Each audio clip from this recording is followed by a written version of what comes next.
Good evening, everybody. Welcome on session one of revision. I hope you all have had good time to at least read the pre-scene one or two times. Maybe some of you would have read it more than two times, which is even better. And when you would have read the second time, were you able to map it with some of the questions or the cases you have read in the past? So when you were reading certain areas, was it taking you back to some of the other case studies which you have done, right? Was that happening? Not for all the areas, of course, but for some of the areas. Okay, that's good. It means our practice is helping. Now, before I start with the reading and I start with the brief on this pre-scene, now this is something which I do all the time.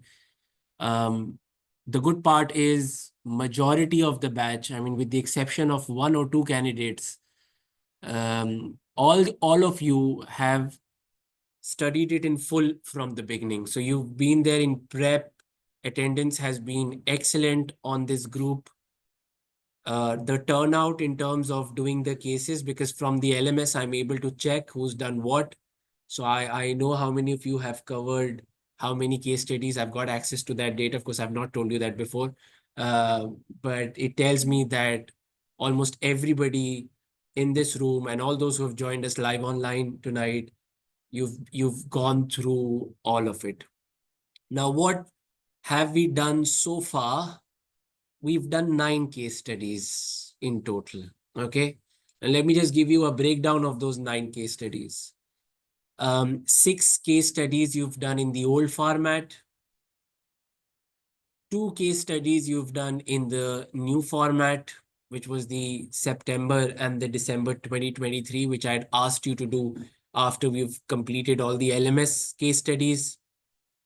And there was 1 interim as well in addition to it. So that's how it adds up to 9 pre-scenes or 9 case studies. The turnout on interim was around 60%. Some of the students did it on the next day. So the total turnout ends up at around 60%, which is decent, which is good.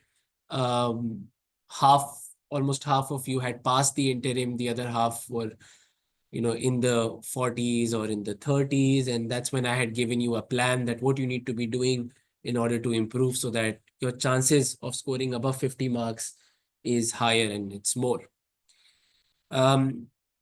What are we going to do now in these final 2 weeks? I've shared this plan in the WhatsApp group. I'm just going to go through it one more time. So our session 1 is going to be a lighter session. So this is when I'm going to be reading the pre-scene and I'm going to be explaining you the thought process. So when I read the case study, what am I thinking and what all areas am I seeing could come in the exam? I may not go in a lot of detail in the first session, but it could be more like a teaser. Yeah, that, okay, this could come and this is how it could come. And this could be an area. Oh, we've seen this area in so-and-so case. Okay, so it's going to be more like that. In session 2, which is day after tomorrow, this is when I'm going to go into the detail. So for example, if I'm going to be covering strategy as a major area, so I'm going to try and apply Porter's 5 forces to this, or SWOT to this, or Pestel, or Porter's diamond to it. Okay, so I'm going to focus on the application. 1, linkage. So I'll map whatever is relevant in this pre-scene to our syllabus and the learning outcomes of our syllabus. And I will also be trying to apply it. Then on session 3, you will do mock 1, your mock 1 and 2. So there are 2 mocks in total which you'll be doing. Both these mocks are related to the pre-scene. They're going to be linked to the pre-scene. It's going to be exam standard. I can tell you mock 1 is 50% prepared. Another 50% is left. Okay. So while you will be doing mock 1, then I'll be working on mock 2 at that time. Okay. And that gap we have between session 3 and session 4, that's when I'm going to try and get all of this marked and give you feedback. So on session 4, I'm going to pick some sample scripts. The very good, the average, the very bad. The ones which were very good, what did these candidates do exceptionally well? Average scripts, those who are lying closer to the 50 mark. the 47, 48, 49, or the 51, 52, 53, those average scripts. And then obviously the very bad scripts. Bad scripts means anything below 40 is dangerous at this stage. I mean, if you fail even in 40s in the mocks, you can still manage with a 54, 55 in the exam, because the mocks are going to be harder than the exam. That's one thing I can assure you of. Then I will also cover some minor areas. So those areas, by minor, I don't mean they're not examinable. I don't mean they're less examinable, but in terms of marks, they're going to be on the lower side. So they won't be like 40, 50, 60%, but they'll be like 20, 30, 40% of the exam. So we're going to pick those areas as well and cover them in session 4. Then in session 5, you will be doing another mock. Now, what I want to see in mock 2 is improvement. So if you scored 45 in mock 1, are you scoring 55 in mock 2? If you scored 55 in mock 1, are you scoring 65 in mock 2? So even those who have passed mock 1, are you scoring more than what you scored in the past? Okay, that is what I'm looking for, a trajectory. Now, most of you, I'm very happy and content with this batch so far, and I hope it stays like this because the turnout has been good. The attempt of the cases and the interims have been excellent. Most of you have kept me busy in this 1.5 or 2 weeks. So that is, I'm happy with that progress as well. A lot of you have already taken an attempt of 2 or 3 case studies of full 100 marks. Some of you sent certain tasks. Some of you have sent me entire cases. I hope you've received the feedback and you've gone through it and you're able to understand what's done well and what's not done well, because that was the purpose of it. So good progress overall. Now, if you haven't been able to send me your questions and your solutions, obviously now is not the time, because my time is going to be invested in preparing the mock and marking the mock, right? So a lot of my time is going to go into that. But I understand you may not have sent your questions across because maybe you were okay after going through the video debrief, and maybe your answers were a close match to mine, and you're okay with that, perhaps. Maybe that could be a reason why you haven't sent that across. I'm not judging anyone. So those who have sent, fair. Those who haven't sent, maybe you've done your part and you're satisfied with it. So that's why you did not send me your questions. It's okay. There's nothing to worry about. But this does not mean that you will not do the mocks. Okay. Now, one thing on SBL, what I get is always, if not 100%, I get at least 90% of the people who do the mocks. Minimum, I'm saying. Maximum could be 100%. But I get at least 90% of the people to do the mock. So please make sure that you are doing the mocks.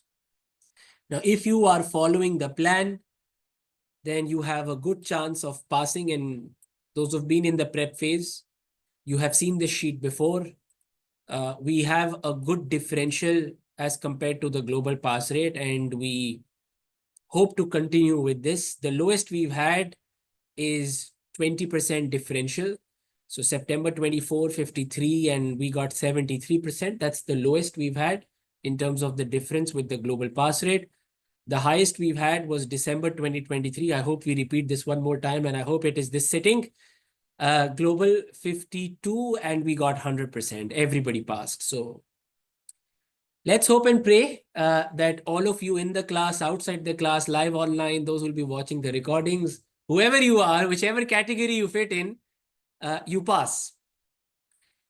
And this time we have an events management business. Globally, guys, if you notice, the pass rate doesn't change a lot. I mean, if it has to go down, it will be 50%. If it has to go up, it will be 53 or 54, somewhere around that. But we have good fluctuation in here. You can see 80, 100, and then 80 again, and then 75, and then 73. I mean, if I just have to give an average, then obviously I would say at least 80% as an average, that 8 out of 10 people are passing and 2 out of 10 are failing. Now, why are I mean, of course, 8 out of 10, why are they passing? You know it. It's the practice, obviously. Perhaps they're good analysts. Some of you work in FP&A. Some of you have these roles in your organization. So you have a natural advantage on this paper. That could be one of the major reasons, I would say. And some of you may not be analysts, but you're good in it. You're good with it. So if you're given a situation and you have to analyze it and you have to come up with suggestions and solutions and recommendations, you think logically. You don't quote what is there in the textbook. And I hope I've given you that impression from day one. I hope nobody is in the dark here that the textbook is going to help or learning any of the models is going to help, because it won't help. It's a completely application exam, and we have to be good with application in this exam. In terms of what do we link our requirements to, we are definitely going to read the Preseen, and I asked you to do some research yesterday about the industry, the event management industry. I shared a few links also with you. I hope you had time to go through it. Just be careful with the risk of information overload in SBL. Sometimes we get so dragged into research that we end up reading so much that it stays in our subconscious mind. And when you go into this exam hall, you start writing about other companies because you've read about it and it's there in your head. It's occupied your memory. So just be a little careful with this, that I know it is an event management industry, but you don't have to be an expert from this industry to do good in this case. I'm not an expert in airline and cloud and football. I don't play football, by the way. I have birds, but I don't have a cat or a dog. So I got a vet clinic there. Tech transport, I rarely use Uber. And now events management, I know what the business is, but I've never worked in events management. And most of you here have not worked in events management. But we're very close to Dubai World Trade Center, and we've seen a lot of companies there. Yeah, we see a lot of exhibitions. We see GITEX, we see Big Five, and we see Construction Week, ABC. I mean, every other week we have some exhibition going on. We know there are a lot of attendees visiting this place. We know how it works. We know how the business works.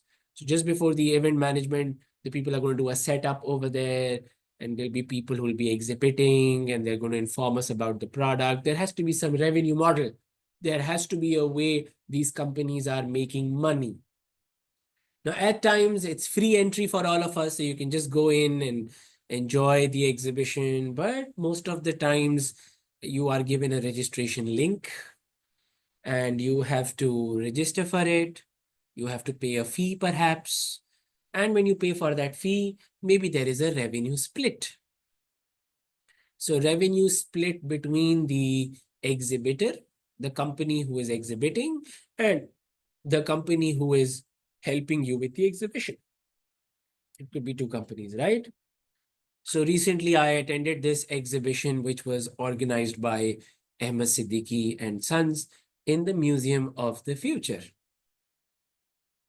And they brought all the luxury watches which we don't see out in the market. And they were like one of one or one of two or one of three pieces. The starting price was 500,000 dirhams. I was not there to buy a watch. I'm a trainer. Okay, and I've not bought Bitcoins also. I take keen interest in watches. So I was there for my knowledge, for my passion, for my hobby. So I clicked some pictures, went around, registered for that event. But when I was registering for that event, at the bottom of that page, the name of the company which was organizing this event was also mentioned. So who's sponsoring it? Ahmed Siddiqui and Sons, the authorized distributors of Rolex and many other watches like Tudor, Breitling. But the event management company was separate. So they were taking care of the registrations, they were taking care of the coffee, the snacks, the pictures, the social media coverage, asking us for our feedback. They took our data. MS Siddiqui is going to organize another event, which is going to be for jewelries. I'm not into jewelry, so I'm not going to be going for that. But because my data lies with them, so they've been sending me emails and messages, register for this event. So it's a good way to gather data as well. It's a good way to collect data. And then we were all clicking pictures. We were tagging the businesses over there. So social media coverage also worked to their favor. Is that making sense? Okay. So let's start with our pre-scene. And I would want to remind the online peeps again one more time that if there is anything you wish to say and contribute, please unmute yourself and speak up. You are connected to the TV, so everybody sitting in the room can hear you out. I'm not looking at the chat section right now because I need the full screen to myself. Let's start. Your pre-scene. So guys, your pre-scene has got 3 parts. We've got an introduction. Let me tell you, this is the shortest introduction I have ever seen. Good, in a way. And something they have cut down on. And then you've got half the pre-scene on the industry and the other half on the company. Okay. The structure hasn't changed much. It's very similar for all those who've done the September and the December 2024, the Corjets and the NC Tech pre-scenes. You may have read through those pre-scenes and you would have seen the similarity, at least in the layout. So at the beginning, you see a lot of text, but then you have some pie charts and some graphs and then KPIs and risk management. We see this all the time. It's there all the time, guys. Okay. Now, this does not mean that we are definitely going to get a question from that area. Okay. This doesn't mean that because it's been there all the time. Okay. I mean, it can't be this easy. But if it's there all the time, it can't be coming every time in the exam. Okay. So we have to read the lines, but we have to read between the lines as well. Okay. And that is going to give us a higher probability of guessing it right. Obviously, I'm going to guess more than what you're going to get in the exam. So you will have 6 requirements, 3 tasks. Each task will have 2 sub-requirements in them. So you will have 6 questions to answer, but I'm not going to predict 6 questions. I'm definitely going to predict maybe 15 questions or 16 questions. And some of them I'm going to throw at you during the mock. And some of them I'm going to cover outside the mock. Okay? Because there are 2 variants or 3 variants in the exam. And I just don't want to be very biased saying that this is only going to come in the exam. What if you get the other variant in the exam? Yeah. Okay. Let's start. We've got 2 short paragraphs on the introduction. So Rodnim Events is an events management business based in the country of Ireland. Rodnim was established 6 years ago and specializes in managing events for both corporate and private clients. Okay, so what do I pick here? 6 years ago, it means you are a relatively new business. You are a relatively new business.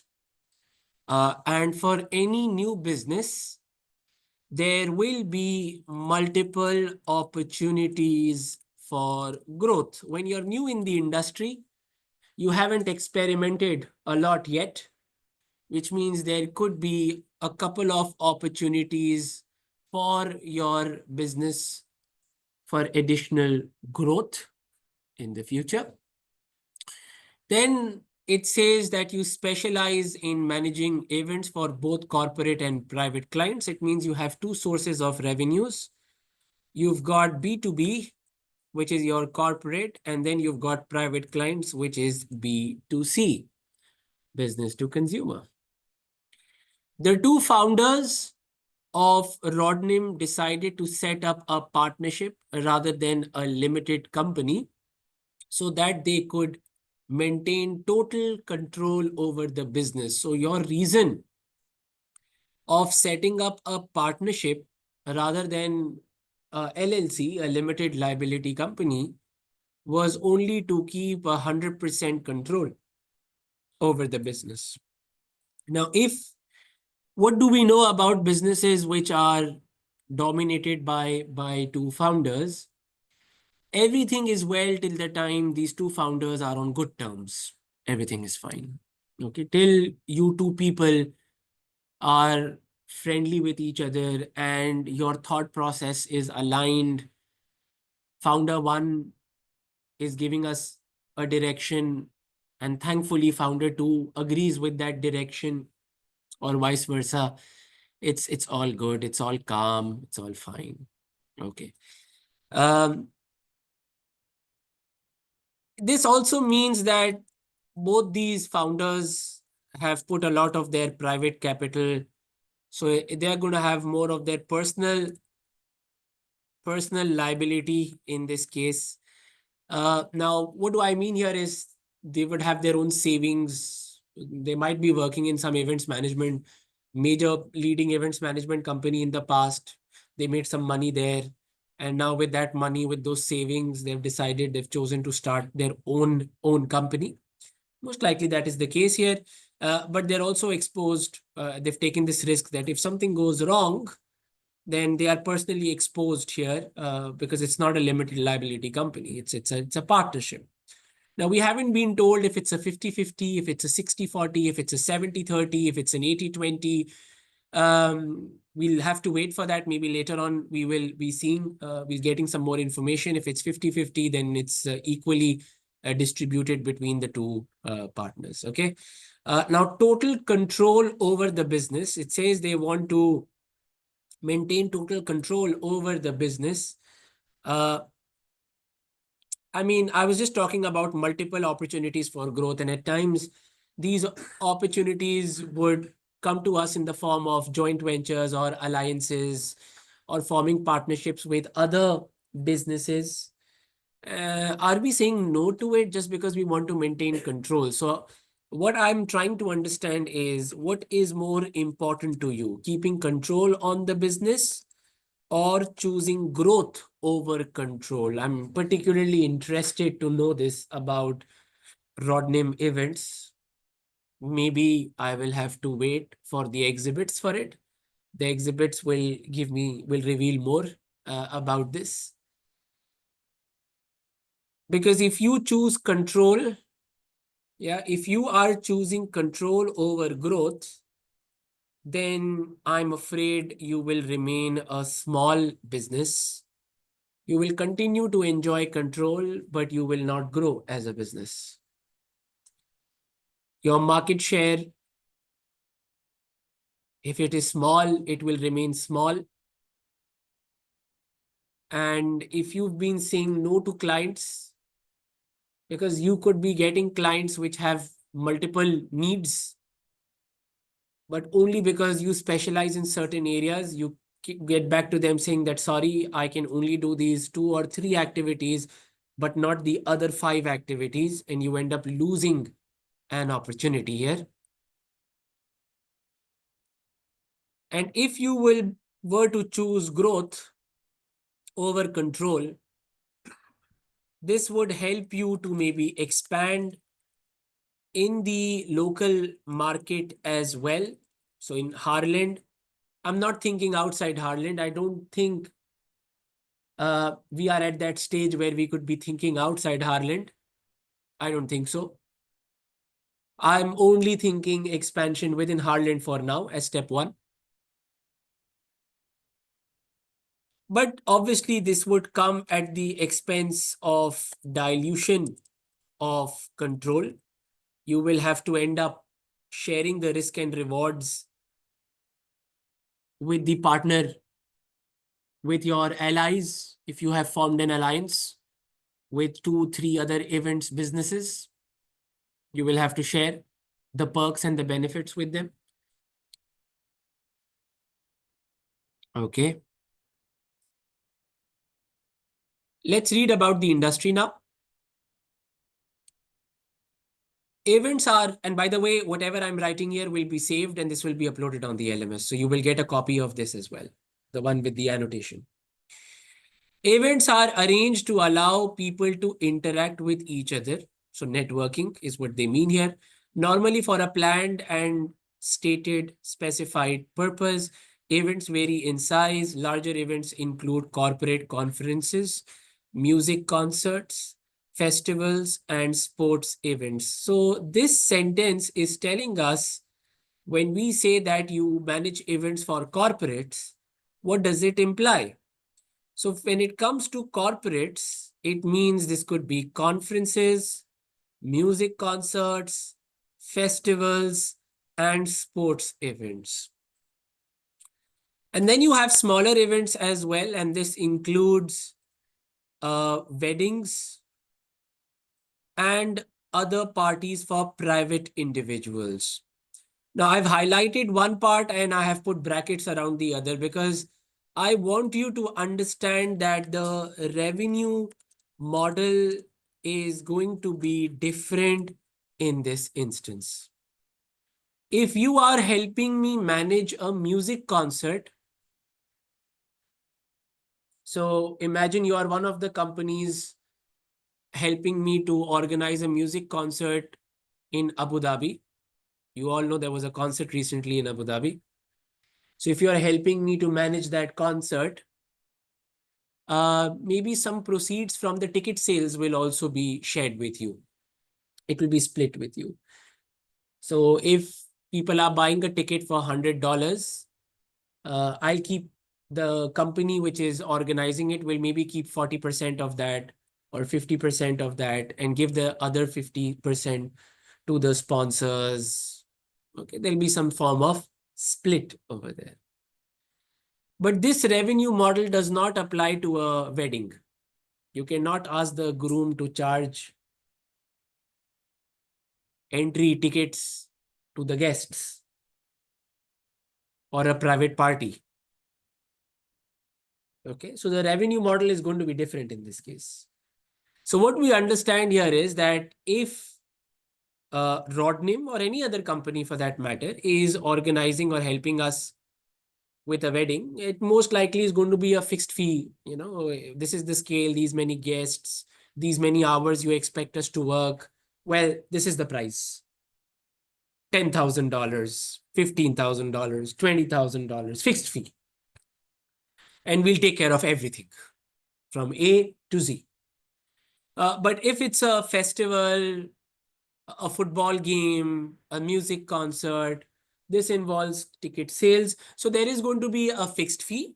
But on top of that, there is going to be a variable fee as well. So depending on how many people we have to manage, we have to sell the tickets and all of that, we will take a share. I'm sure you all have heard of Platinum List. It's a local based business, yeah? And I shared with you Eventbrite. So a lot of the ACCA events as a member, which I join, it's all mostly organized by Eventbrite. It's a US based entity and they do a lot of virtual events. They're into virtual events. Free, of course, is free. They don't charge anything, but maybe ACCA would be paying them a fixed fee. We don't, of course, pay anything in that case as members, but some events are paid. So they ask us that this is a 2 hour online event and the fee is going to be, let's say, £20, for example. So maybe ACCA is keeping half of that and the other half goes to Eventbrite, I'm saying, as an example. So there are events like these as well. The paid ones, they keep a share. The free ones might have a fixed fee. Now, I don't think any music concert is going to be a free one. There is going to be a charge. So there must be a revenue share in it. So these are different revenue models which we could be working on. Events management business specialize in arranging different types of events for their clients. Events management businesses plan and organize events for clients and coordinate the delivery and management of the event itself. Very nicely, whoever has written this has told us that there are a couple of things when it comes to managing an event. There is a coordination part. So there has to be some linkage between the delivery side and the management side of the event itself. So one is delivering the event. One is saying, okay, this is what we will do for you. And the second thing is the management side of it, the supervisor going around seeing, are the things fine? Everything is sorted. Now there needs to be coordination between all of this, between both of this. An events management business is responsible for ensuring that all aspects of the event run smoothly and that event meet the objectives of the client. So objectives are being set by the client. Events management businesses charge a fee to clients for managing events. Any revenue generated from the event itself is kept by the client, not you, but by the client. you will charge them for managing it. You'll say, okay, we managed it for you, so we will charge you a fee for it. Now, while I'm reading this paragraph, what comes to my head is project management. Okay, this is what is coming to my mind here, because every time you get a new client, every time you get a new requirement from a client, they will tell you what needs to be done. So that is going to be the scope of the project. What are you expecting from us in this event? Let's call this event a project. Let's replace event with project. Okay. You expect me to deliver this at so and so day and at so and so time, which means there are going to be deadlines. So you see time. I'm going to be charging you a price for it. And obviously there is a cost from my end. Maybe there is catering involved. Maybe there is lighting involved. You've got setup for people to come and sit and dine. Then there's a person who's going to be entertaining them. A couple of things which we'll be organizing in this event. We are going to be incurring a cost.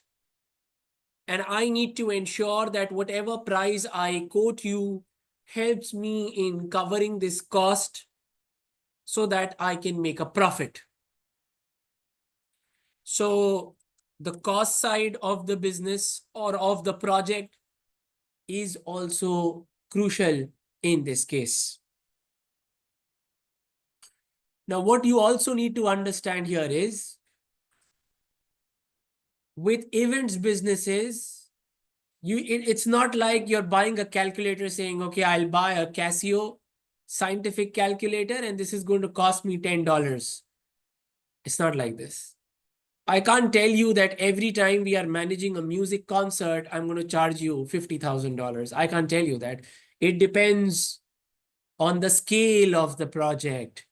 It depends on how big this project is going to be. It depends on many other factors, the season, the demand. It also depends on how occupied my current teams are.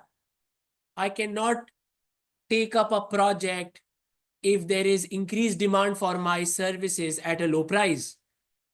If I have a lot of work right now and you want to work with me, maybe you'll have to pay a premium if you want to work with me because I'm already in a lot of demand. I'm working with a lot of other projects. I'm working with a lot of other events. Does that make sense? Yeah. Which means there are also going to be occasions, depending on our head count.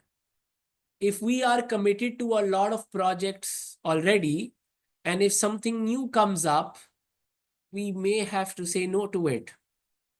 We cannot take up too many projects because if we end up taking too many events, we may end up failing on delivering those events. So it's a tough one. We want to perhaps grow. Every business likes to grow. But at the same time, we have to be very practical in terms of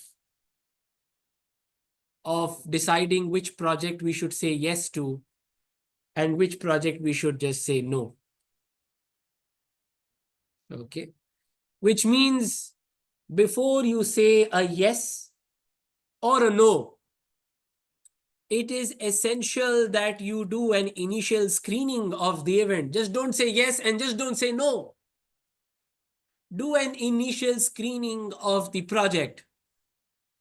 That is this event suitable? Is this event feasible? And is it going to be acceptable to us?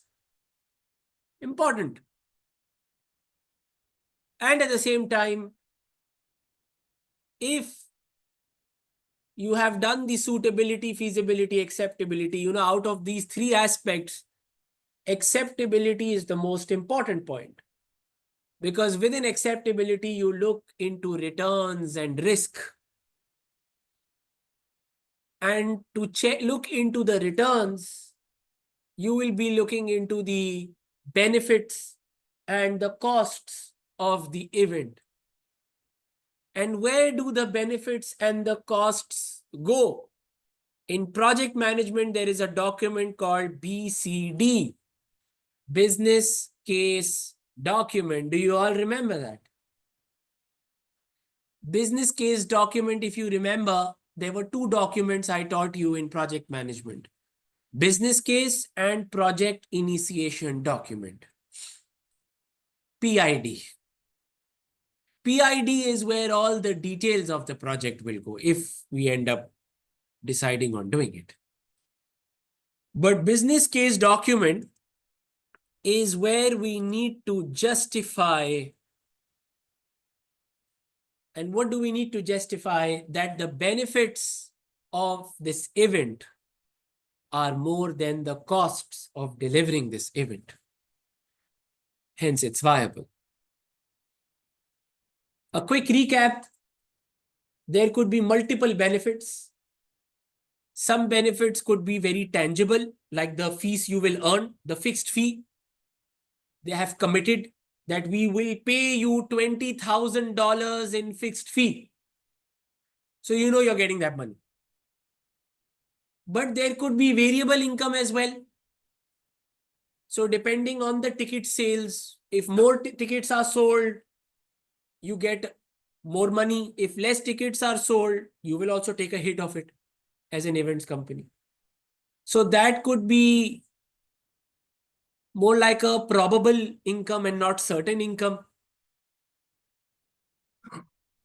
You remember the classification? Observable, measurable, quantifiable, and financial. So in this case, what we are saying is that your quantifiable income is the variable part of it. Because we know we'll get it, but how much we don't know. We don't have the data. We are organizing this event with this company for the first time. Depending on the ticket sales, we will know, and we'll have to wait for that. But we know we will have variable income. How much will it be? We'll have to wait for it. And then obviously there is a financial side of it, which is your fixed income, which you will surely get. Now, there are some other benefits also, which you could be saying here that, when you do this event and if this event goes well, the same client would want to do more events with you in the future. You'll get more referral business, perhaps. Other people who are coming in this event, they will enjoy it and they'll ask you, oh, which company is this? We also want to work with you. A, B, C, a lot of things could happen. But we cannot give a dollar value to it. We will have to wait and see. So we cannot make that part of financial benefits. We cannot assign dollar values to those benefits. So if you are saying yes to a project, speculating that I will get more business from this client, and to that speculation you have given a dollar value, then I'm afraid we cannot make decisions on these grounds. Tell me how much money we will actually get from this event. Let's compare this with the cost of delivering this event. And then we can look into the NPV and the IRR and the payback. Are you getting this, guys? Are you seeing the direction I'm taking here? Yeah. And then we can look into the NPV, the IRR, and the payback. So if they've given us an exhibit which has cash flows, and we've been asked to evaluate those cash flows, and it is for a potential event, maybe it is a long event. Maybe it's a day-wise, day 1, day 2, day 3 event, and you'll have day 1 sales and day 2 sales and day 3 sales. Or maybe it's a long-term project which you are engaging in, a recurring event with that company. So they'll sign a 3-year contract with you, a 5-year contract with you. And it tells us in the scope of the project that we will have to organize 5 events every year with you, which means you'll be doing 15 events over 3 years, for example.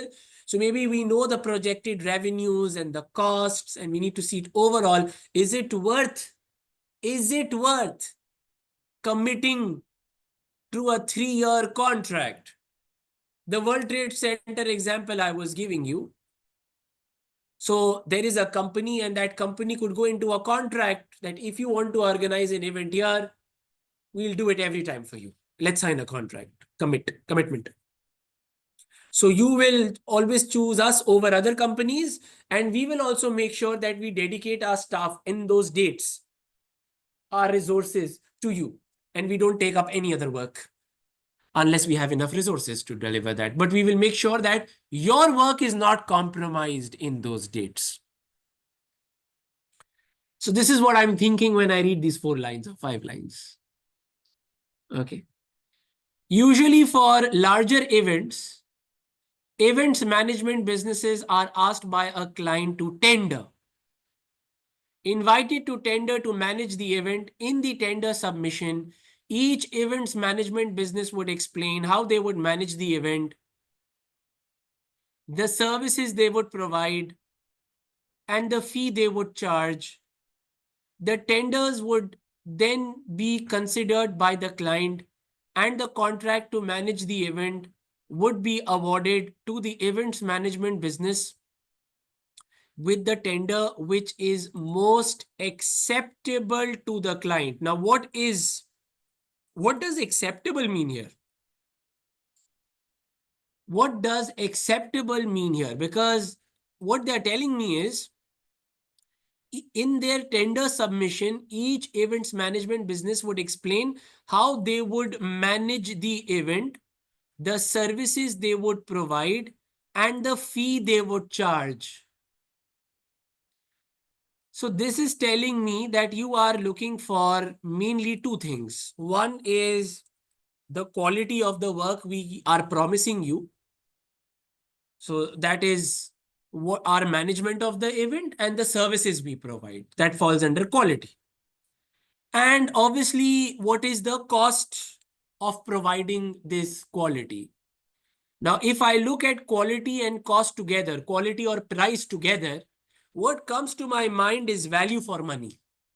So whenever you are tendering for any event, what is a client looking for is that which provider is giving me maximum quality at a optimal or a low price.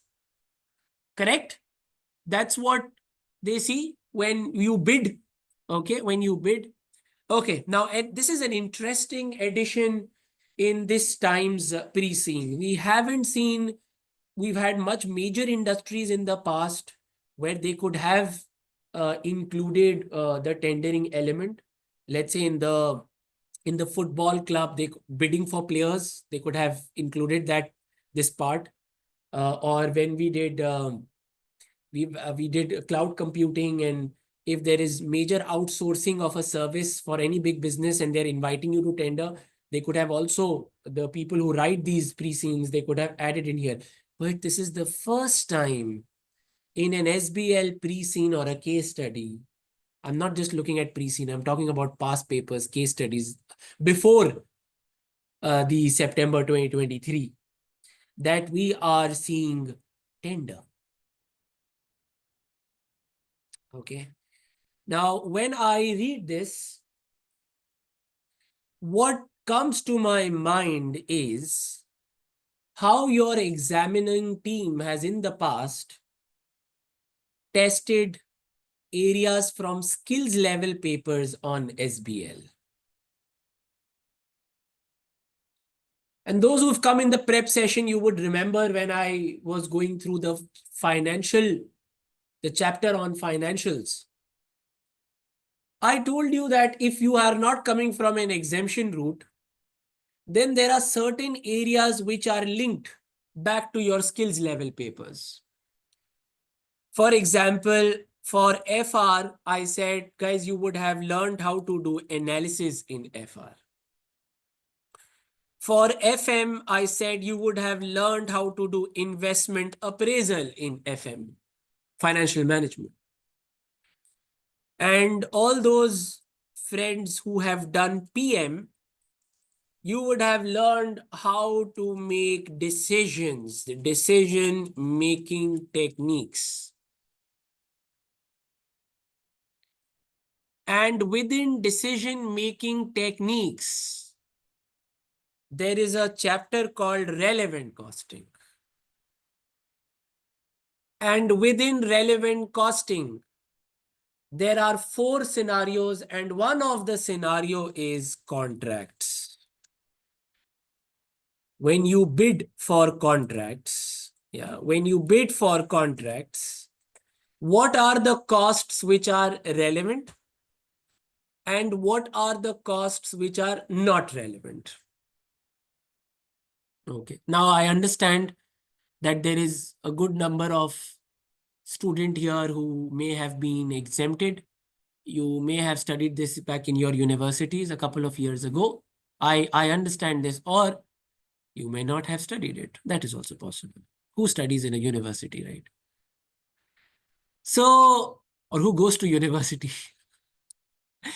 But anyways, what I'm going to do is I'll take a recording of my PM, a quick recording of that, and I will upload it on the LMS and I'll let you know. It should not take you more than 1 hour. Just go through it and you see the question, I'm practicing in it, and that should be fine for you. You will understand it in one go. Don't worry about it. And I will also share a technical article which is available on the ACCA website. And I will particularly tell you what to read from here. So don't worry about it, please. In the future sessions, I will try to cover this in more detail and depth. So don't worry about it. Don't over focus on it. Your 1 to 2 hours will be good enough in this area. Listen, those who've been here from the prep, you don't have to really write a lot now. You're only writing the mock.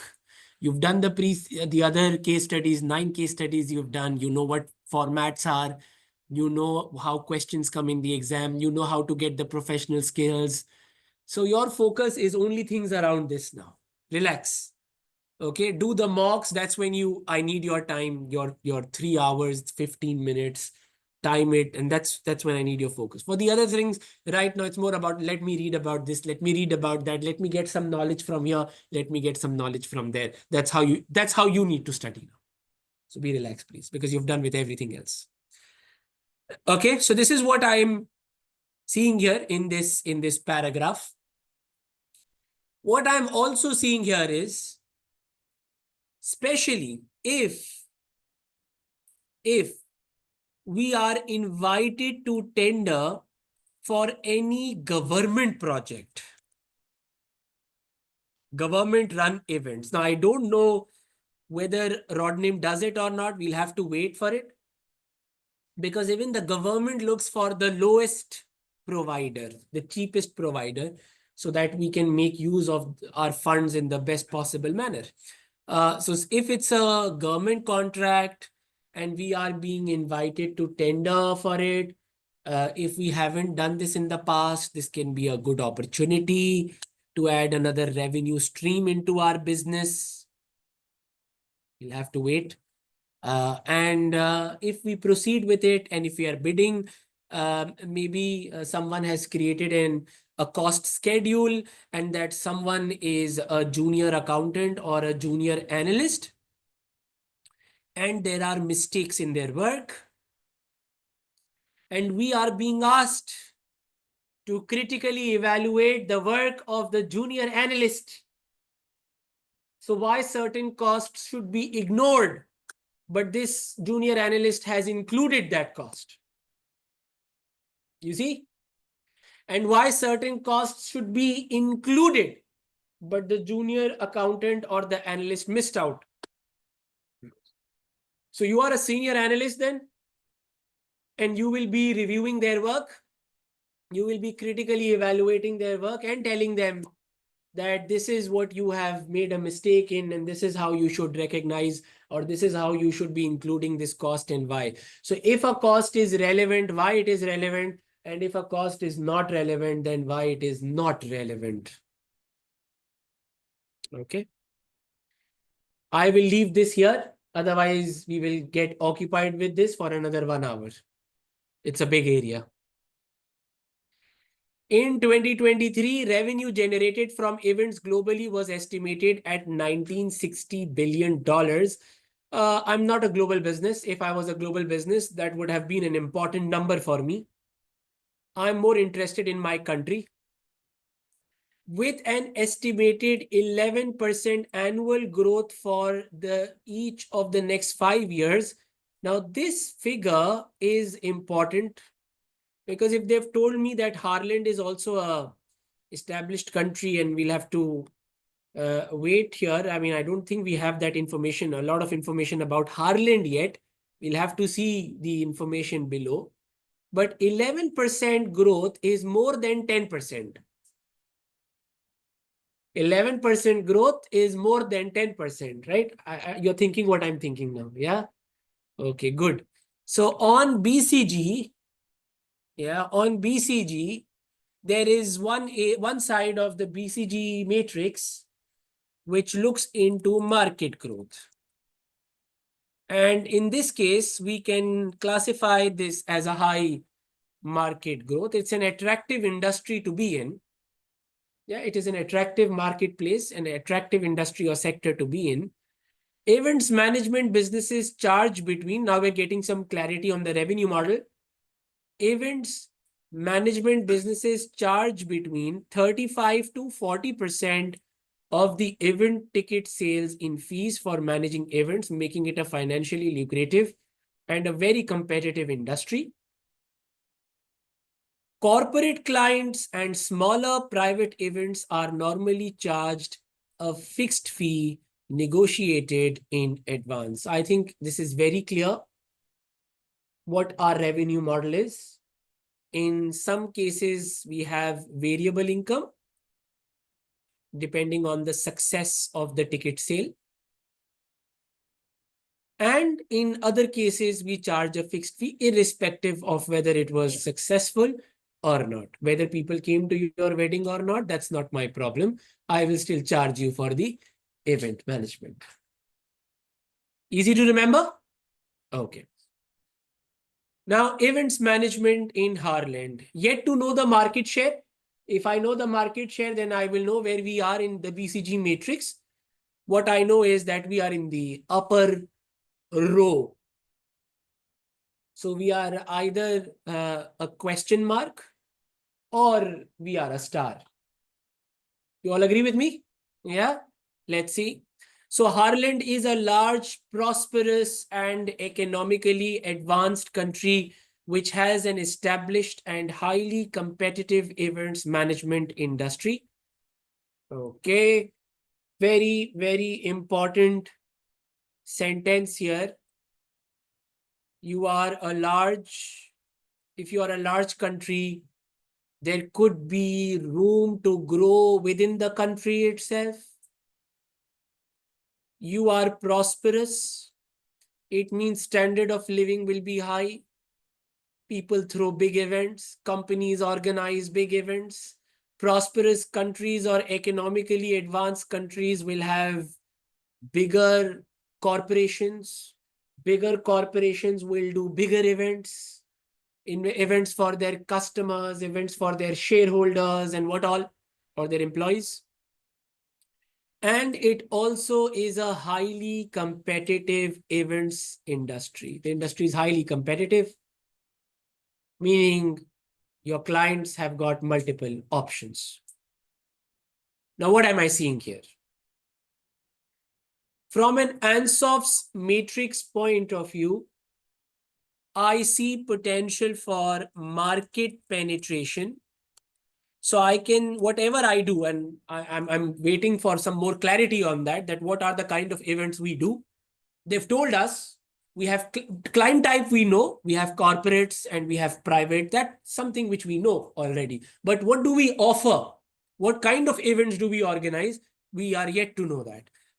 But it's a large market, which means I can sell my existing services in Harland. I can continue to sell more of it.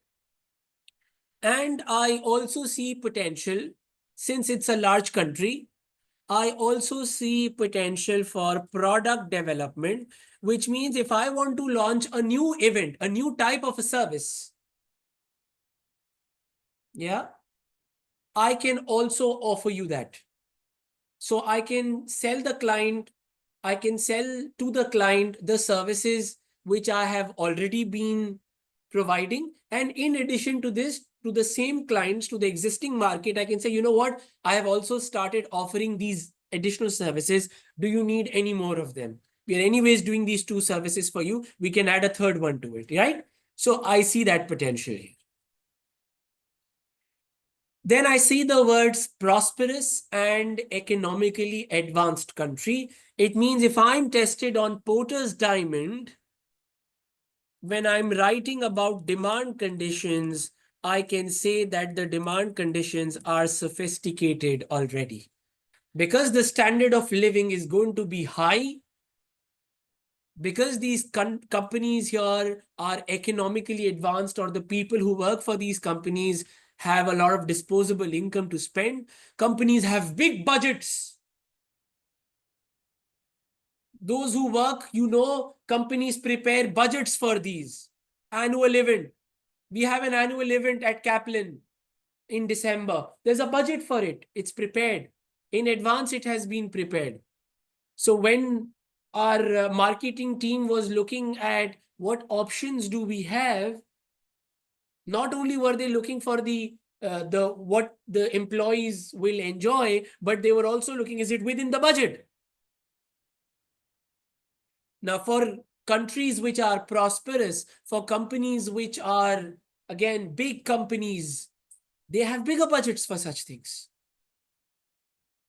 It means you should not be complaining as a business that, oh, companies are not spending, individuals are not buying tickets to a football match, individuals are not buying tickets for a music concert. No, people have disposable income in this country.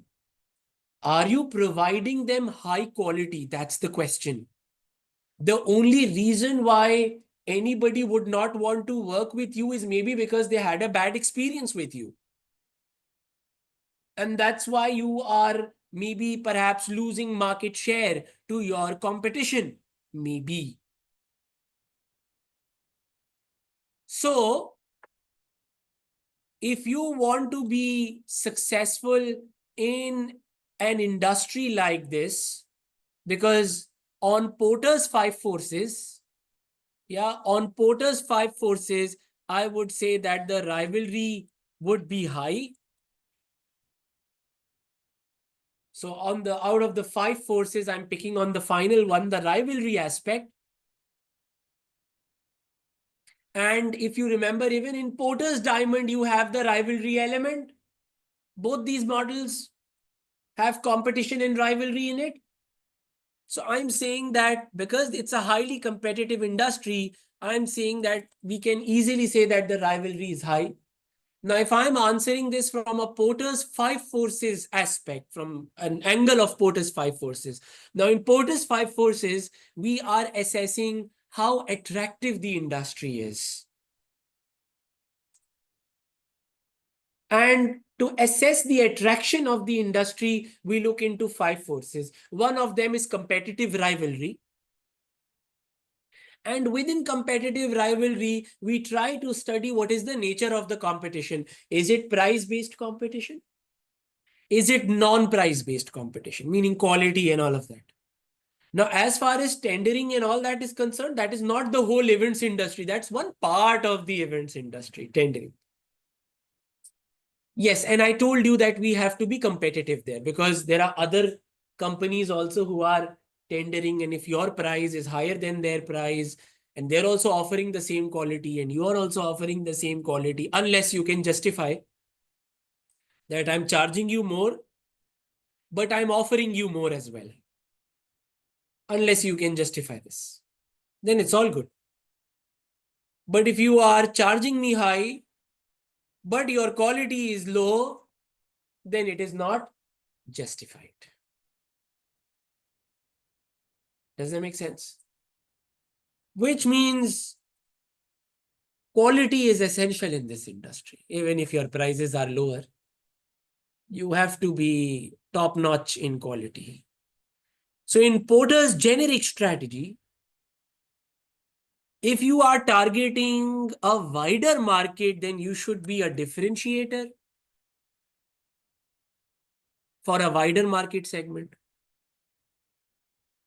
And similarly, if you are focusing on a type, a client type, saying we only work on so-and-so events and we only work with so-and-so clients, which means you have defined a segment within that market. We do events, but we only do sports. That's our specialty. We do private events, but we only do corporate. If a company wants to organize an event for its staff or an AGM, we don't do weddings, for example. So if this is the case, then you could be a niche. So that would make you a focus differentiator. Depends now. All of this would depend on what size of the market you are targeting, a wider scope of the market or a narrow scope of the market. If I'm looking into this from a Porter's diamond aspect, and because rivalry came up, although I said I don't believe that we will be going abroad, by we I mean the business. I don't see that because we're just 6 years old. We need to first expand within our own country, and then after that we can think outside Ireland. Going outside requires more capital. It requires bigger investments. One, because we have the money invested from the two founders, so we have limited capital. We may not have the capital to go abroad. And secondly, maybe these two people are control freaks. They are not open to even doing partnerships or collaborations or franchises or whatsoever with outside companies. They're too scared to get into deals like these. So I'm not seeing that direction unless they want to create something really outside the box, but I don't see this direction at all in this case. But what I see is that you are being prepared for something big in the future. If every year you are able to show some growth in a competitive industry, you're doing well. It's a competitive industry. If your revenue is growing, your profit is growing, your market share is improving, your clients are retained, good, good, and good. Everything is good. It means this competition is preparing you for something bigger in the future. If you can fight in your local town and markets and cities with local and foreign competitors, maybe there are foreign companies also in Ireland, who knows? It's a prosperous country. There might be foreign companies as well. So if you are able to fight both local and foreign in your country, you're a good business. So the rivalry element from Porter's diamond aspect, that's how I would want to analyze this. Is this all making sense so far? Able to connect? Okay. The Harland events management market is dominated by 4 major companies who collectively have around 74% of the total events management market share measured by fee income. This is an oligopoly. This is an oligopolistic market structure. Big four. You have the big four in this industry and they dominate 74% of the market. They control 74% of the market, which means the remaining 26% of the market is shared between many small events management business. We are one of those companies. We are one of those companies. Now, I do not see a small audit firm working with KPMG or working with EY. I don't see that, right? Have you heard of EY or KPMG working in audit engagement with smaller entities? Have you? They might engage with similar entities, right? It's quite possible that you have two businesses. One audit is done by EY and the other company's audit is done by KPMG. That is possible. Two companies you have, that's possible. Okay. Or you are involved in bookkeeping and the other firm is involved in auditing and then the other firm is involved in tax filing. That is also possible. But not working together. That's what I mean. They'll not collaborate. Let EY and KPMG bid together. No, that's not how it works. How it also will not work is we do not expect Rodnim Events, I mean, I don't see that, to be working with any of the big four. It is quite possible that the two founders have experience in the big four. That is possible. They've worked with big events companies and we've been given some background about them in the exhibits, maybe. That they used to work in one of the top events companies of Ireland. So we know this is one of those big four where they were working. So they had connections there and now they've started something of their own and they've started offering their services. This is common. This is very common. It's common in our industry as well, right? So the same thing could be happening in here. Now, if this small company wants to become bigger, obviously you can't become one of them. I mean, I'm sorry, you can't. You just can't.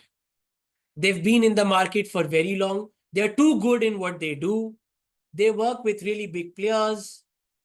They have more resources. They have more people working for them.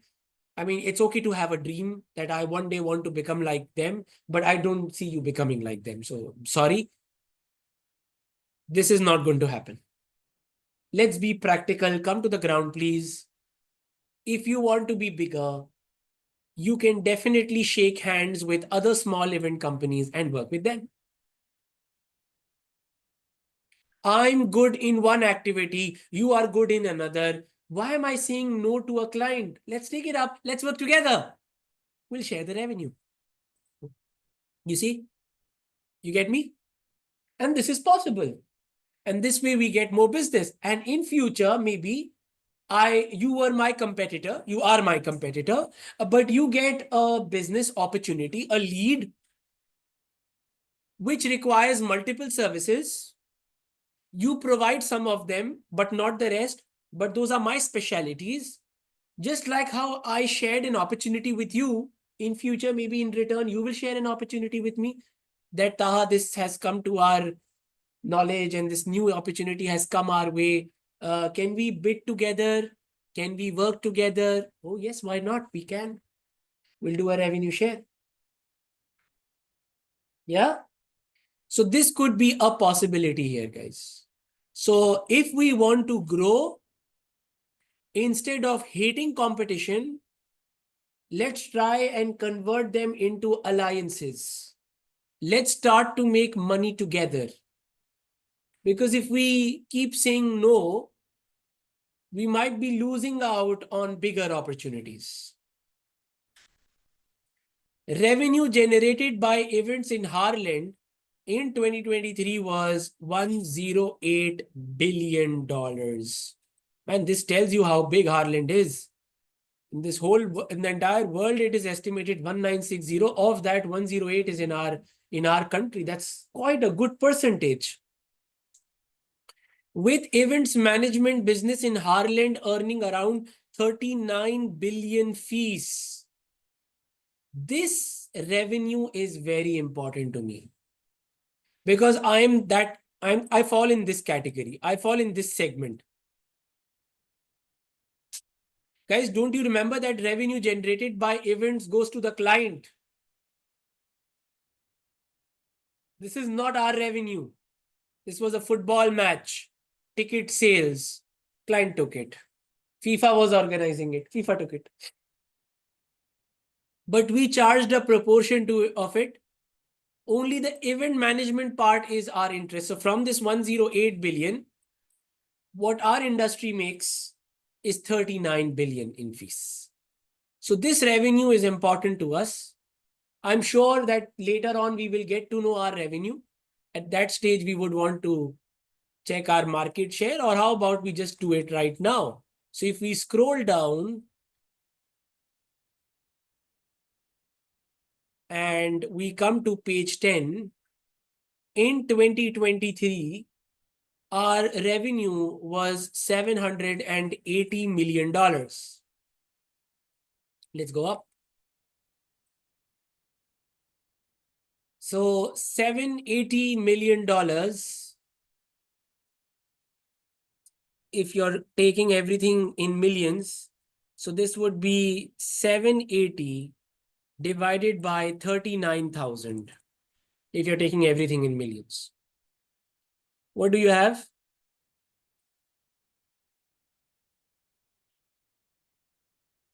2%? 2%? We have a 2% market share. We have a 2% market share in a market which has a high growth rate. When I came to know in the previous paragraph that we are not one of the big fours, we are the remaining 26%, we are amongst those.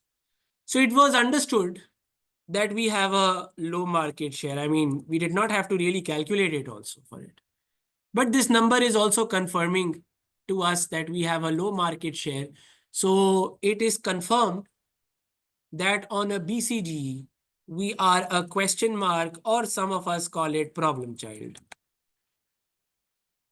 Okay, a question mark or a problem child.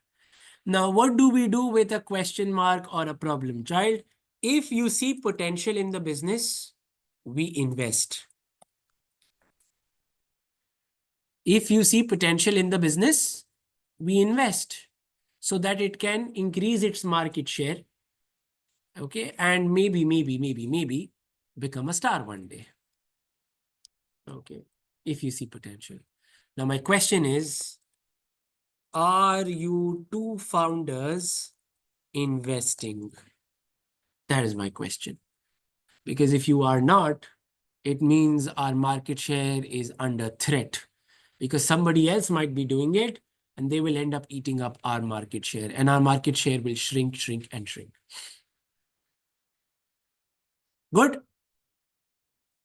First page is always very important, I feel. That's why I've spent such a long time into this. My time on the other pages is going to drop. So if you come to the next page, this page is telling us about what categories events fall in. And they've just given us a brief description about these events. So you've got music concerts. Let me very, very quickly read through this. There's not much I can extract out of it from what will be examined. A lot of the areas I've got in here. I hope you've all been able to understand this. Music concerts, live music performances which take place in front of an audience. The size of the audience and type of music performed vary. Okay, we know that. These conferences, these are gatherings to discuss specific topics or a set of topics. These can vary in size. Conferences are usually held in heartlands, major towns and cities. Okay. A festival is a gathering of people to celebrate something. They are usually cultural or social events and are of varying size and duration. Okay. Sporting events are games, matches, races, or similar competitive events. They can include any type of sport. There has been a substantial increase in sports events. Substantial increase in sports events in Harland over the last 5 years. We were born 6 years ago. We started this business 6 years ago, which means in our year two, we've seen an increase in sports events, and since then, this has been growing. So there could be a lot of opportunity in this segment of events, sports. So we know there are lots of events, but which one has more potential? Maybe sports. That's what I'm trying to suggest.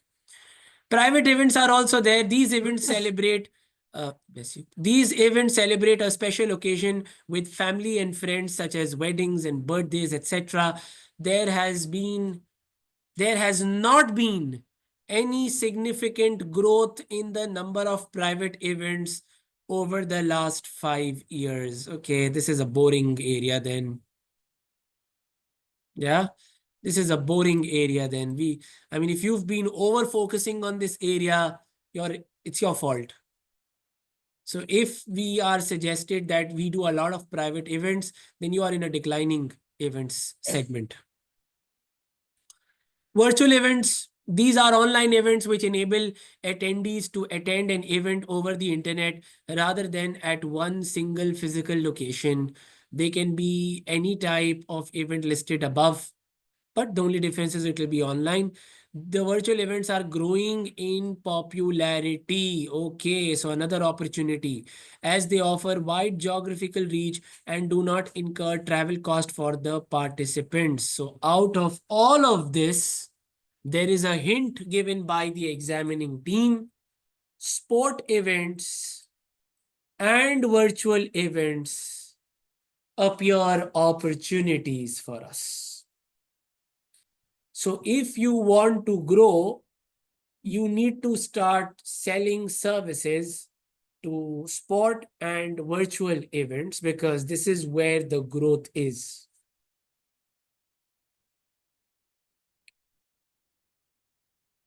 Nothing more. That's it. Yeah. Another page and then we will take our first break. So types of clients have been told to us. Now, when I was reading the first page out, I did pick up B2B. I also picked up B2C. But we were not told anything about public sector clients, maybe because we don't do it. I don't know. We'll have to read about it. But we also have public sector clients, which we can classify as B2G, business to government. So you offer services to government. Now we'll have to see whether we do it or not. But in our industry, this is also a type of client. So corporate clients, the Harland's event management industry is dominated by corporate clients. Now, dominated does not mean it's a growing one. It actually means it's grown already. Dominated. Who are organizations which require management of music concerts, conferences, festivals, sports, and increasingly virtual events. Now, from all of this, we have clarity on two things, that the growing ones are sport and virtual events. Yes, there are other ones as well, but it is business as usual in those segments. This has been the situation for many years and is not expected to change significantly in the future. So we don't see much of a change, much of an addition, something new popping up in this segment. Now it's just going to be music concerts, conferences, festivals, sports, and virtual events. Okay, this is what it is going to stay. That's what they're trying to tell us. Then you've got private clients. These are individuals who employ events management businesses to manage private events such as weddings and parties. Okay, these are private clients. Not much has been told to us. In fact, we've been given a very important information that this is a declining sector. It says that there has not been any significant growth. So I don't really see much of growth for us in this area. I will choose to not to worry about this. So at Rodnim, if we are having meetings, please talk about corporate clients, and specifically under corporate clients, let's talk about sport events and virtual events. That should be our priority. Private clients are okay. We will see if we have time, we'll do it. If we have idle time, we'll take it up. Yeah. But what's this? Public sector clients. Okay. Entry, new entry. Apart from corporate clients and private individuals, a number of public sector organizations also hold events. Public sector events include government conferences like summits. Okay, so in Azerbaijan, there is a COP29 going on right now. Okay, so that's a government event. And we had COP28 in Dubai. Yeah, so that is also an event. Government conferences discussing particular policy issues, major sports events, and national festivals. Recently, the Harland national government has engaged several events management businesses to run a series of virtual conferences. Am I one of those? Am I one of those? Several events management. Are we doing it? Is Rodnim? I'm just denoting it as R. Rodnim. Are we there? I don't know. All three types of clients in Harland are increasingly expecting events management businesses to provide creative and innovative ideas to ensure events are well managed and meet the specific requirements of the client. Now, guys, the product type is the same if you notice. So whatever the corporates demand from you, the government is demanding the same. If corporates were demanding virtual events, the government is also demanding the same. If corporates were organizing sports events for their teams, well, the government is organizing, let's say, Olympics. Okay. And Olympics cannot be managed by one event company because it's massive. It has to be multi. So are we one of those event management? Are we, do you also have a share in it? That's the question. A professional level of service throughout the events management process is also expected. So what I'm trying to tell you is the product type is same, but the client type has changed. Okay. So a new revenue stream has been introduced to us. A breakdown of the fee income generated by each type of client in the Harland events management industry in 2023 is illustrated in the pie chart below. It is dominated by corporate clients. They told us this before. It's dominated. But dominated does not necessarily mean growing. It means it's mature, it's grown. Now, if you want to grow further, maybe this is the sector, public sector. I am at this stage, my mind is forcing me to tell you, connect the dots, Taha, connect the dots. Page number 1, contracts, bidding. And page number 3, B2G segment. Or sorry, page number 5, this is. So 4, yeah, sorry, 4. So we have a B2G and there could be invitation to tenders. There could be invitation to tenders. Not only is this an opportunity for us to get into a new revenue stream, which is public sector, but also an emerging revenue stream. If you work with the government, you might be in the list of the providers now. And in future, if the government is organizing any other event, your name pops up in the suppliers list. Let me keep this very simple for you. Kaplan works with the government in the UAE and in Saudi and in this region, the GCC region. We work closely with the government on various training programs. Now, in order to work with the government, we need to be part of their procurement system. We are a vendor to them. We are a service provider to them. I just can't wake up one day, knock the door and say, I want to work with the government. It doesn't work like that. There's a process. So there is a system. You have to list yourself there.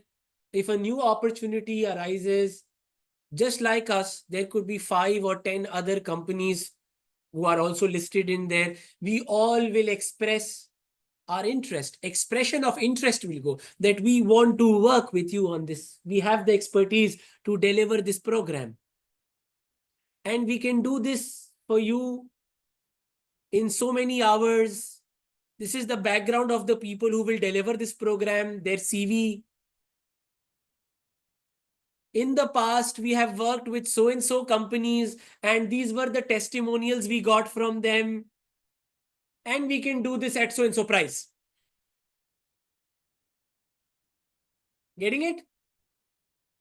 And then, of course, you win or you lose. So this could be a good opportunity or a good direction of this case. Collaboration and cooperation. And then after this, we take a break. Larger event management businesses operate completely independently. The big four, they don't need support or help from other companies. They'll work on their own. However, smaller businesses within the industry sometimes informally cooperate and collaborate with each other to strengthen their collective bargaining power and position in the market. For instance, an events management business specializing in managing sport events may refer their client which plans to hold a music concert. So we have a client, we specialize in sports, we did sports for them, but we can't do music. So you know what, we'll take this work, but we will work with you on it. We'll not say no to the client. To another event, so they will hold the music concert event to another event management business which specializes in managing music concerts. This referral would be reciprocated if the opportunity arose. So I will pass this on to you as a lead. More formal strategic alliances and JV agreements also exist in the sector. So there are MOUs between us. Smaller companies would have signed a memorandum of understanding that if we get a project like this, we will work together. There is an understanding. But these tend to be between complementary rather than competitive business, meaning if I specialize in sport and you also specialize in sport, I don't need to do a partnership with you because we don't complement each other. We substitute each other. It's either you or me. We would only like to work with those event management companies which offer services which we don't specialize in. So we want to complement each other. This can include an events management business having exclusive access to venues operated by a property management company or access to temporary and casual staff to manage security at an event. They've given us another hint here. So your alliances and joint ventures can be with event management companies who can provide you services to your clients which you can't. But this is not limited to these businesses. We can also tie up with hotels or property management companies, asset management companies. Maybe they have halls. Maybe they are in good locations. And maybe they have access to staff. So we are talking about labor outsourcing, staff outsourcing.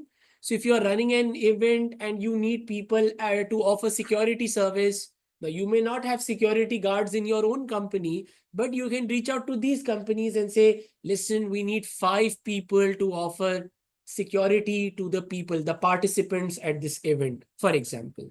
Or registration desk to take down the details of the participants. We need people for that. We are event management. We'll do event management. But we need people to support us. We don't have all those people in our business. So we will reach out to outsourcing businesses. We will reach out to human resource supplying businesses, manpower supplying businesses. Heard of these companies? Manpower Solution. They provide manpower. Okay, I'm writing here manpower.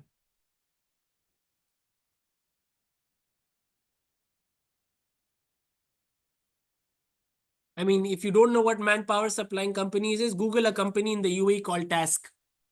TASC, you will know what I'm talking about. And there are many more here.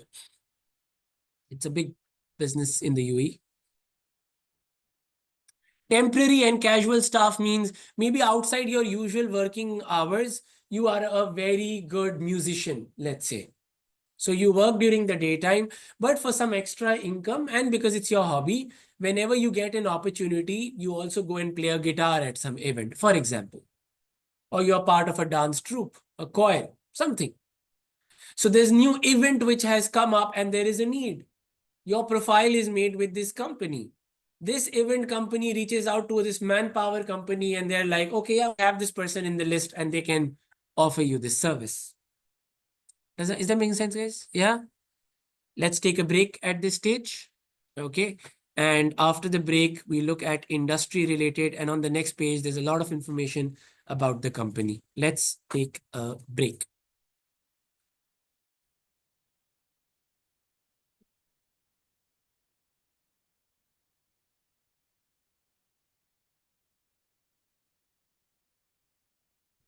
All right. So we've got industry related risks. Every pre-scene we've had so far has always had a section on risks, nothing new. But since we are not a listed entity, we don't have to worry about committees in this case. We are not getting questions on audit committee and risk committee and all of that. But this does not exempt us from risk management. Only because you don't have a risk committee doesn't mean that you won't do risk management. The difference would be is if you were listed, you would want your audit committee, or if you had a separate risk committee, you would want the risk committee to do the work. There would be a risk manager reporting to the risk committee. It's part of good governance. You're not listed, but these tasks could be conducted by the founders and the people who work for you. Maybe you have brainstorming sessions within the company. You ask them what's going on in your verticals, in your departments, tell us, and that would give them some key insights. Let's see, but these are industry related. Let's see what are the issues we have or risks we have. And this is for event management businesses. So it's not just us, but it's all our peers in this industry. Worsening national economic conditions. So there's risk of high levels of inflation and higher interest rates. Now, what is the probability of this? We don't know. The pre-scene doesn't tell us this. We know it's a prosperous country, but we don't know whether there is a chance of inflation in this country or there's a chance of interest rates going up. We don't know that. What's the likelihood? But they've told us the impact. That if inflation is there, it will cut down demand for events because your disposable income will be affected. And if interest rates are high, then borrowing is going to become expensive. And maybe these organizations who have borrowed money have higher interest payments to make. They cannot afford our services now. Then you've got environmental issues. Reduction in predictability of weather patterns due to climate change. What is the impact of this? There could be delayed events. There could be events getting cancelled, unexpected rains and storms and what all. Increased awareness of environmental impact on events. Impact of this is reputational harm from negative environmental impact of events, like wastage of food, for example, or the material which is used in organizing these events. Is this material reusable? Is it sustainable? All of that. Important element, if CSR gets tested. So as a business, as Rodnim, what initiatives we have taken to improve our environmental credentials? Because it is quite possible for an event management business to lose clients just because you have poor environmental credentials. We don't want to work with you because we are a sustainable business, but when we look into your credentials, you are not. So we can't work with you now. Remember, guys, businesses which have strong environmental credentials, they would only want to work with other businesses if they too have strong environmental credentials.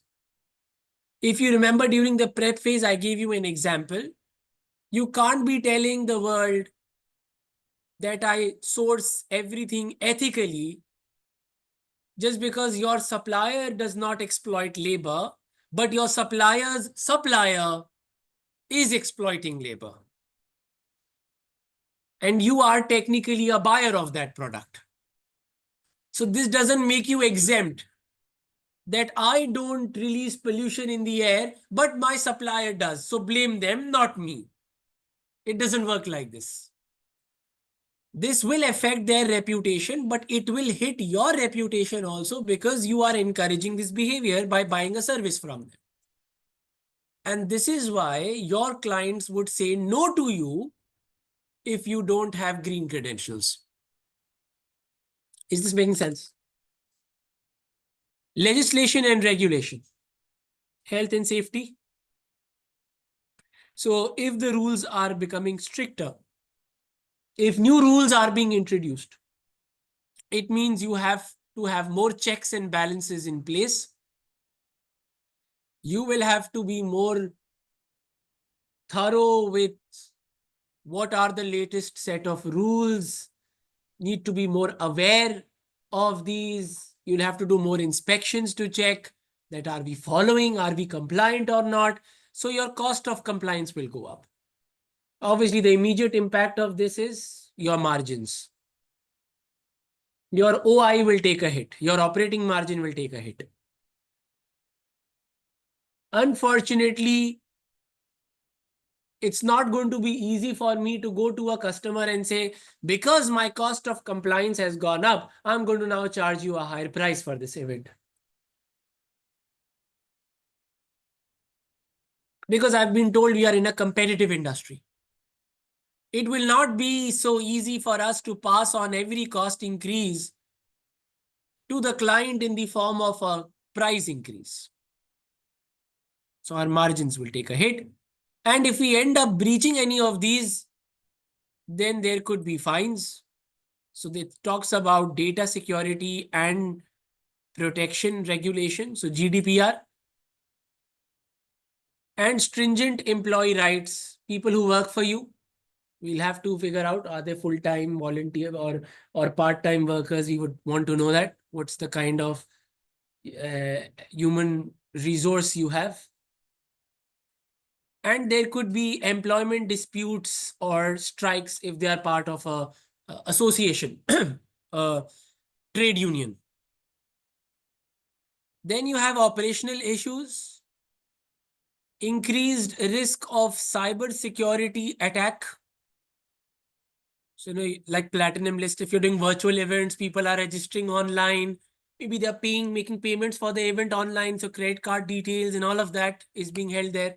And you are providing this as service to the client. So you're holding all this data. If there is a cybersecurity attack, of course, there is a possibility of a fine, but this will also affect your reputation. These clients would not want to work with you in the future.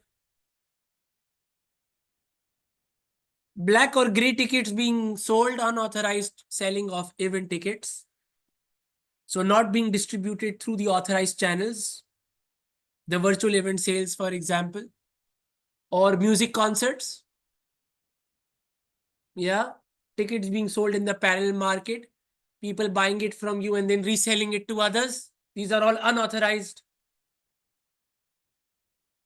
This is a threat to your revenue. You don't make money, someone else makes. Advances in technology, and if you fail to keep up with these advances, your system could be out of date, obsolescence,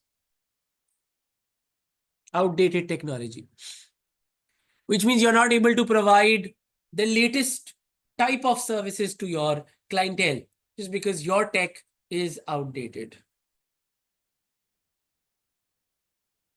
Think of something what could outdated appear. So you're providing an online payment but you don't have an online payment solution. So when people come on your website and they want to book for an event, they'll first express an interest, then you will send them account details, do a bank transfer, for example, an outdated system. Ideally, there should be different ways of making payments, Visa, MasterCard, or you want to pay through your wallet, Samsung Pay, Apple Pay, options like these, different types of gateways, options should be available. Also, there could be an issue with a ticket being sold to multiple users. It is still showing seats available when they are not, only because your system was outdated or it was erroneous, it was impacted. It couldn't take, it just couldn't take when multiple people were booking it at the same time. It just couldn't update the latest inventory of tickets because of outdated systems. So this could be one of the exhibits. Something on the system, something on the processes, and you are being asked to evaluate the process and recommend improvements to it. Yeah, this could be one of the potential exhibits. I hope this reminds you of one of the questions we did in class. Stella, electronics. Do you remember that? Yeah, the process flow chart was given and we were finding mistakes in it and then we were recommending improvements. There are several technological innovations relating to events management which are directly impacting the industry within Harland. Okay, what are those? Live streaming of events. So we've seen developments in tech, including the provision of internet-enabled live streaming of events, which is used when managing virtual events. We see this these days. It's very common. Events are broadcasted live online. AI can be used by events management businesses to interrogate and analyze data to identify patterns and trends, which are likely to become features of future events. This can help events management businesses gain and sustain competitive advantage. They've left this here. Very interesting angle they have given to us. They give us all of this, but not everything will come in the exam. How many questions will we answer otherwise? I'm just thinking aloud, if the examiner, because this is your syllabus, this is not. AI is part of our syllabus. So if they want to test us on big data and data analytics, so every time you do an event, you want to keep track of how successful or how unsuccessful the event was, how good or how bad it was.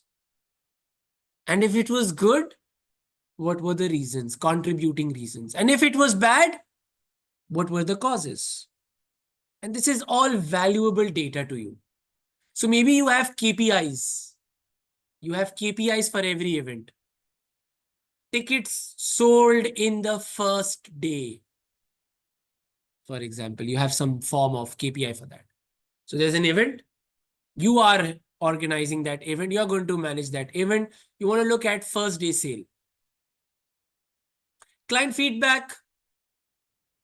So were you happy with the service we provided? Maybe out of 5, 5 being the highest, 1 being the lowest. And reasoning, please. If you gave us a poor score, why? If you gave us a high score, can you tell us why? What was good about it? What stood out? Where were we meeting or exceeding your expectations? Give us more clarity on that. Because I want to go back and tell my team that these are areas we did well and these are areas we did not do well. Client retention, very important KPI. You did an event with us in 2022 and now you've come back again to do an event with us in 2023.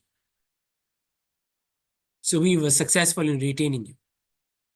This means you're happy with our quality of work.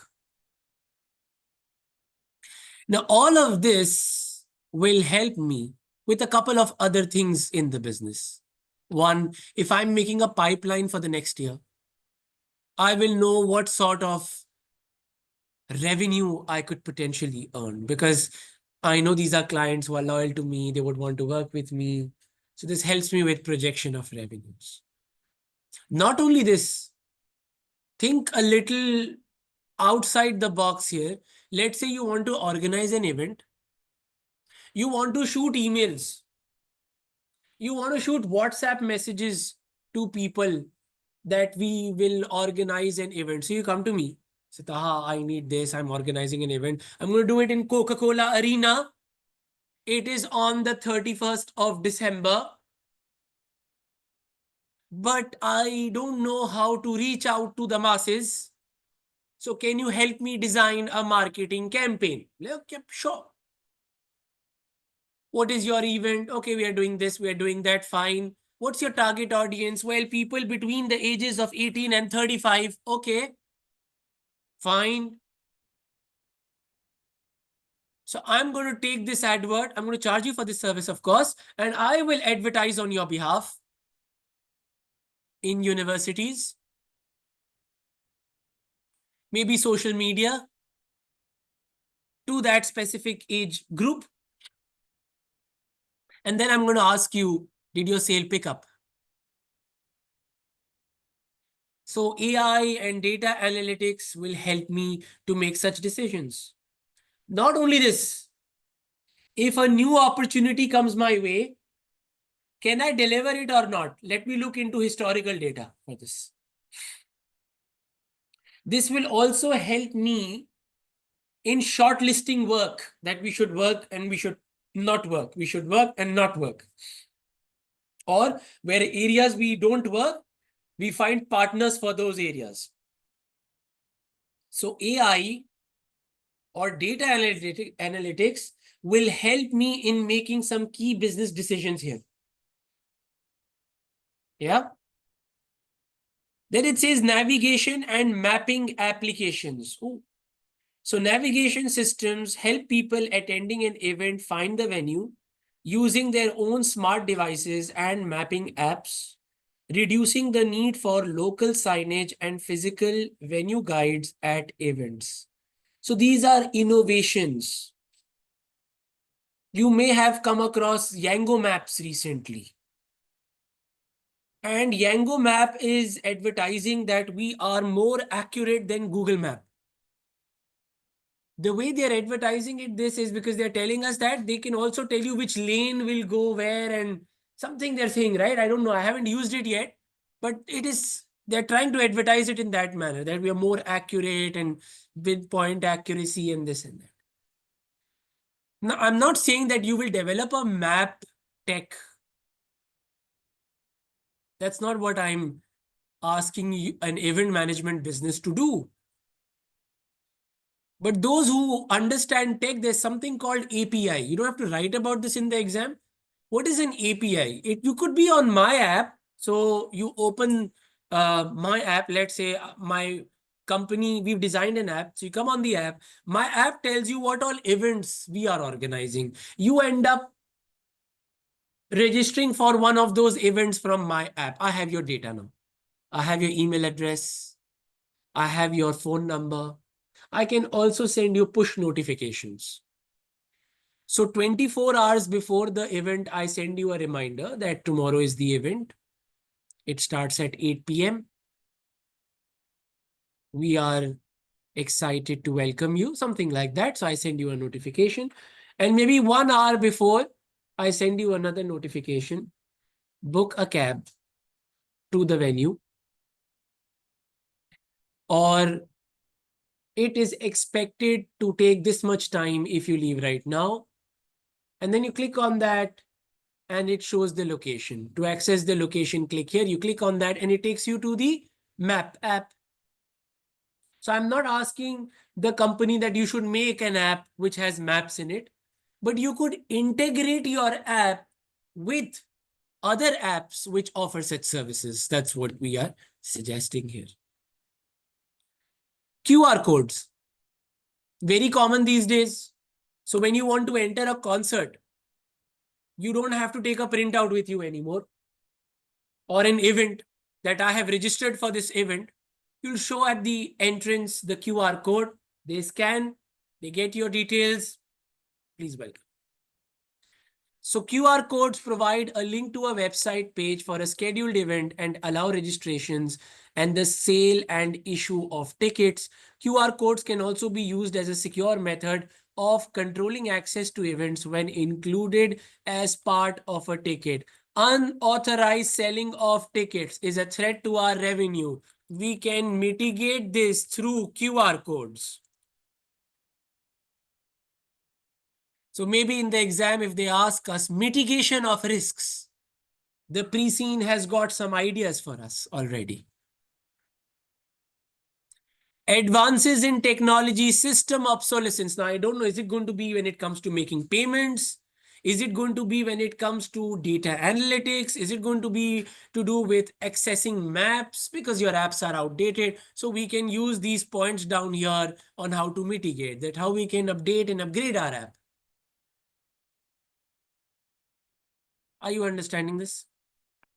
Yeah. Understood? Okay. All right. Now, if you haven't understood, let me quickly give you this example because it wasn't a very convincing yes by all of you.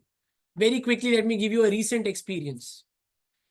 So whenever I have bought shares from an IPO, whenever an IPO has happened in Dubai, and whenever I have decided to buy any shares, so I go to the DFM app, Dubai Financial Market app, I express my interest, and then it is linked with my bank account, and then I make a payment, right? Those who have done, you would know this is how it works. So you do it, and then once this IPO week is over, then they'll send you a message how many shares you got, and if you ended up paying more, that money will get returned, that it will get refunded to you. However, this time, if you go for the Talabat IPO, you will find on the app itself that now they are also offering leverage. 1x, 2x, 5x, all that. Meaning, so if you are investing 5,000 dirhams, but you want more shares, you just don't want 1,000 shares, you want 2,000 shares, you want 3,000 shares, but you don't have the money. So you can borrow money from a brokerage.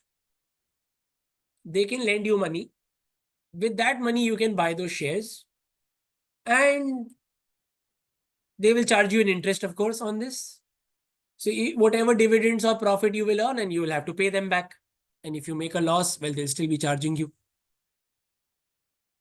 So leverage-based trading has been introduced now on DFM. This was not there before. So as soon as I don't do leverage, by the way. So I did not use that facility. But when I clicked on the DFM app yesterday morning to subscribe to the IPO, I got a notification, update your app. So I was like, what's the update? Because everything was fine until last evening. So I click on update and then I see this new feature. You also get updates on your phone whenever you open an app, update the app. It means some API, it's called API. Any new feature which is being added, in technical terms, we call it API. Again, you don't have to write this in the exam. It's a feature. So whenever there is an update and upgrade, this is what happens. Okay. This is the example I was trying to make here. System obsolescence can be addressed by doing updates to the app. Events management industry KPIs. Okay, we're making some good progress here. We are on page 6. Events management industry KPIs. So event management businesses, irrespective of their size or the market segment. So it doesn't matter whether you're the big 4 or you're a small company. Doesn't matter. They use similar KPIs to manage their financial and non-financial performance. Okay. So we all know financial are results and non-financial are causes. And both these things are interrelated. They are related to each other. which means if your financials are doing good, you will get the answer in the non-financials. And if your financials are bad, you will get the answer in the non-financials again. So the most common KPIs used in the sector are, the financial KPIs are fee income growth, the increase in the amount of fees generated over a given period analyzed by individual client. So if this client worked with you last year, how much did they pay you last year and how much have they paid you this year? So are you able to earn more from the existing client? And even event type. So if you did music concerts last year, how much did you make? And this year, how much did you make? Is there growth in the event type? So client type. So corporates, what were they last year? What are they this year? Private events, what were they last year? What are they this year? And event type. Yeah. Operating profit margin. Operating profit as a percentage of the fee income generated. This is again analyzed by event type, individual event, and event type. So on every event basis also we want to see, is this event profitable or not? And in that category also. So you are part of wedding category, you are part of music concert category, you're part of a sport event category. So sport event operating profit overall, what is it like? Individually, are you good? Collectively also, are you good or not? Tender success rate. Again, another hint, tender. The number of successful tenders as a proportion of the total number of tender invitations in any period analyzed by the type of client. The number of successful tenders as a proportion of the total number of tender invitations. Let's scroll down.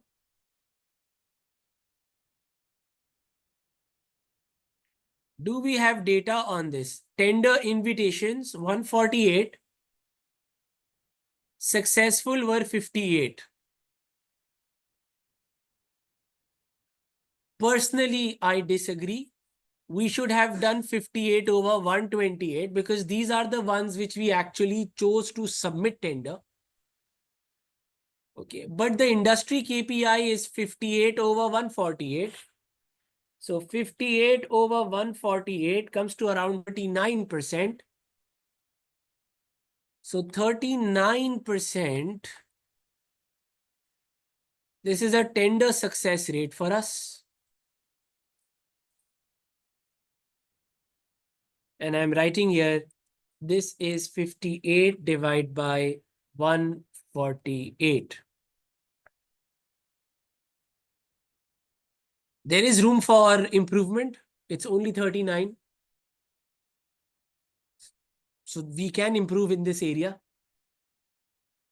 Then we have client satisfaction, and this can be measured in a number of different ways. They've given us options. It could be retention rate, it could be referrals, it could be feedback. So these are our KPIs. And then we have environmental sustainability. So sustainability or CSR is going to be one of the variants will have something on this. So measurements used indicate the impact of an event on the natural environment. For example, percentage waste recycled, water consumption, energy efficiency. So they've given us examples here. This is how we measure them. Okay. Which means when we submit for tenders or when a corporate reaches out to us expressing interest that we want to work with you, but before we give you work, can you share with us your environmental credentials, please? Can you share with us about waste recycling and water consumption and energy efficiency? You can't say, oh, we don't measure it. It'll be like, you are part of the industry. You can't say at that time we don't measure it, right? Because these are industry KPIs. This is not specific to you. This is industry-wide. Everybody's got to do it. So if you are in the hotel industry, you have to do occupancy rate. If you are in the airline industry, you have to do on-time arrival. So if you are in the events management industry, you have to do this because this has become a standard now in our industry. And your clients will ask you for this to check that are they dealing with a company which falls or meets their expectations. So now, even though you are not a listed company, but it is in your commercial interest to improve these areas, because if you improve these areas, you could be getting more work. If you're better than your peers in these areas, it is creating potential for more work. And what we know is that companies which will fall in this category, they will be premium payers as well. We only work with companies which have recycling levels of this much and that much. Now, whenever you become choosy, when you put filters that my vendor should be this, this, and this category. If this category is not being met, I will not work with you. What do you think? The vendor will also demand more. See, I know I fall in that category. Not everybody is falling in that category, but some of us are. So you are going to be more demanding then. You can charge a premium and they will end up paying you. Is this making sense? Right? So this is not only a good potential for more business, but this could be our future strategy to improving our bottom line also. I'm referring to profitability here because I think we have a major issue in this business. Our revenues are increasing, but our profits are dropping. And this could be one of the ways of doing it. Because when you become an environmentally friendly business, maybe you will start reusing your resources. Your cost will also come down this way. Maybe it's a one-time investment. Your operational costs will come down because you're reusing it. You're cutting down on waste. And you're charging a premium. So revenue is going up, cost is coming down, profitability will enhance. So that's the link I'm seeing here. Industry body. Businesses operating in the Heartland events management sector are supported by an industry body, the Institute of Events Organizations, which represents events management businesses serving all three types, corporate, public, and private sectors. The IEO aims to improve the quality, health and safety, and again, another hint, environmental practices. Meaning if you are losing out on this, not only clients, but the regulator also. The industry body here may end up not suggesting your name to these client types, that this company does not meet the criteria of all its members by setting common technical standards. So if we don't meet these standards, meaning we are losing work. So this is where industry's information ends.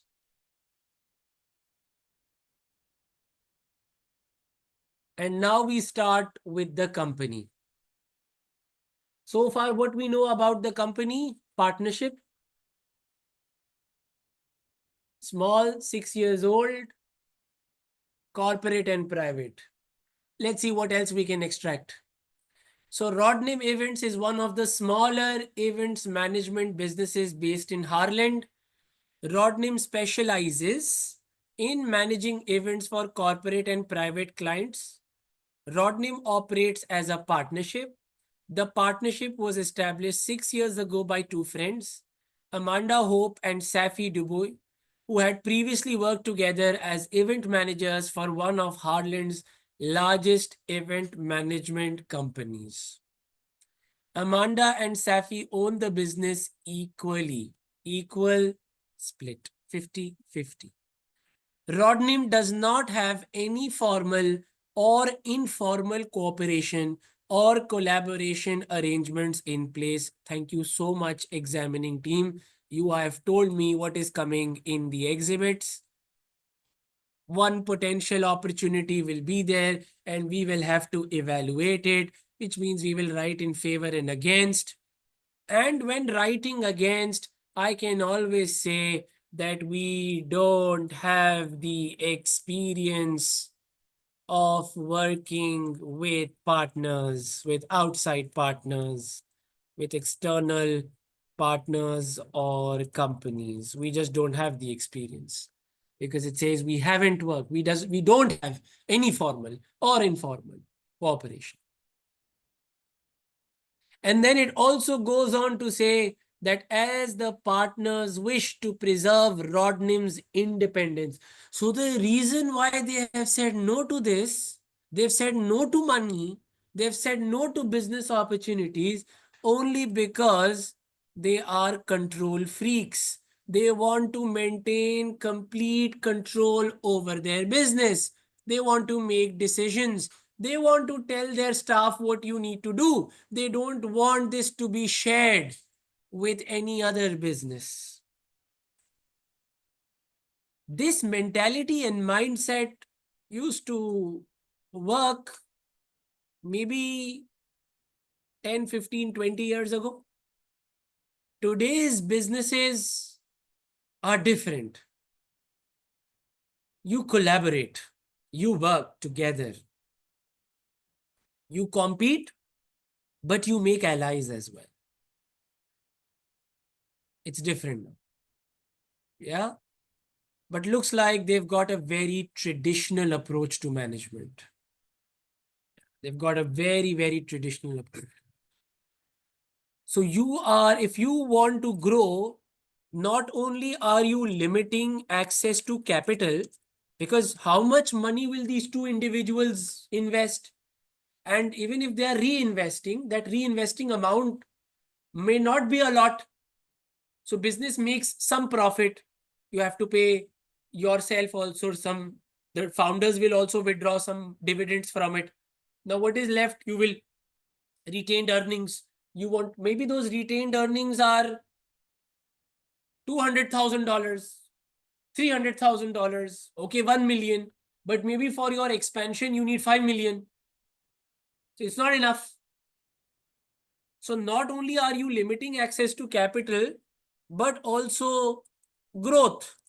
You're limiting yourself to opportunities as well. I mean, how poor this is that your impression in the market is you don't work with anyone.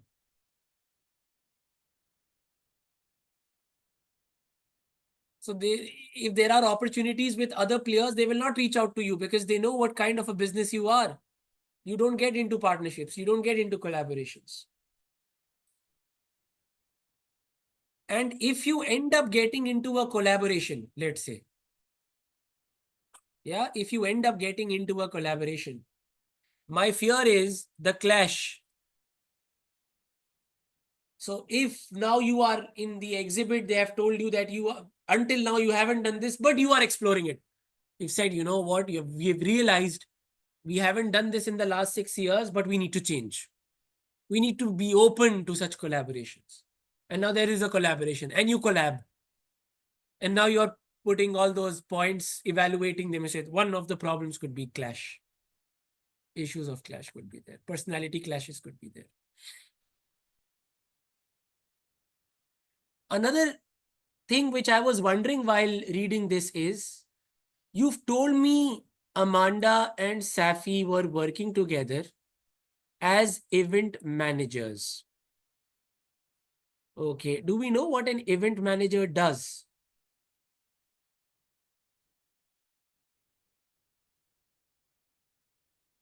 Maybe a little bit of both, like planning and delivery. Okay. What goes into planning?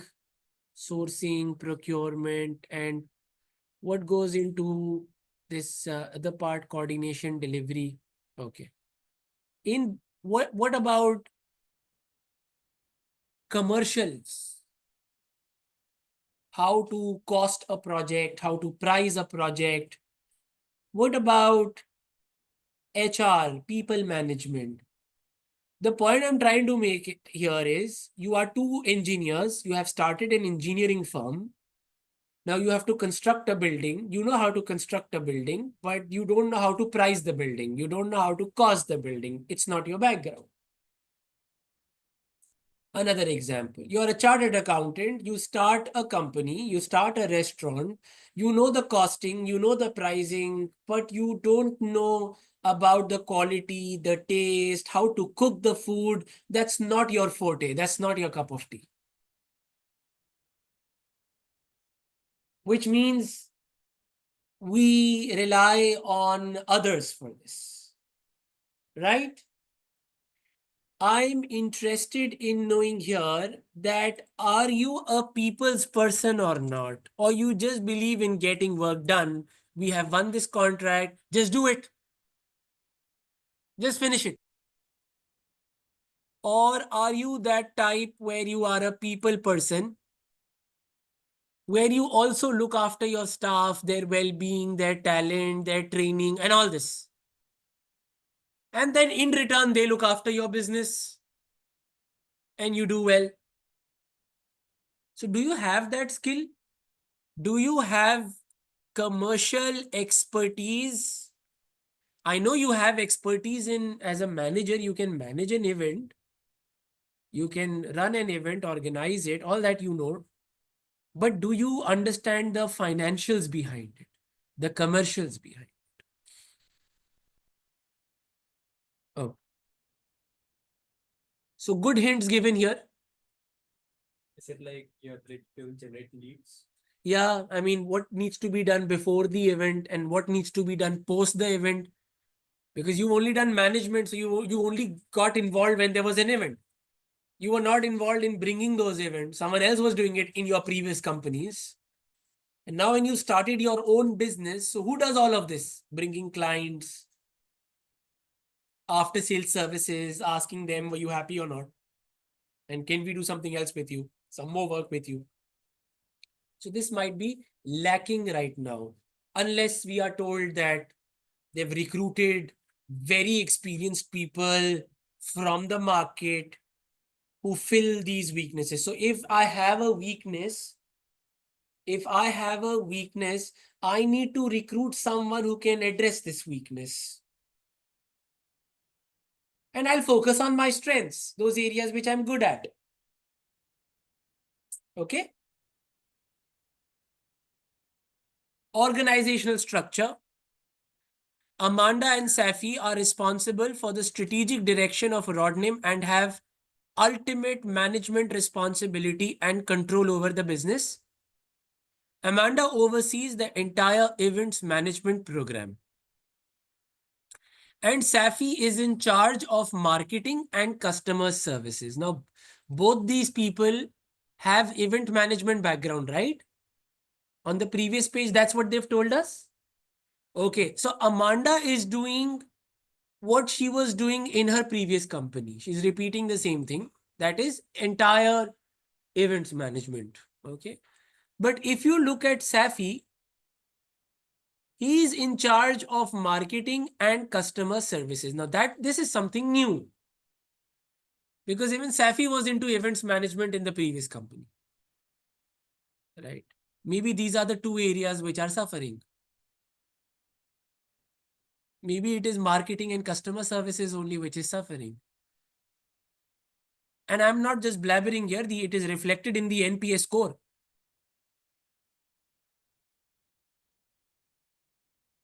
NPS score, you've all seen it? Okay. And what did they tell us?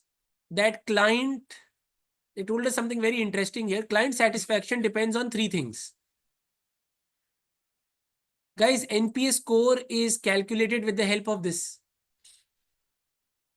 So how many people, how many clients were retained, how many clients referred you to another client, and how many clients gave you a positive feedback.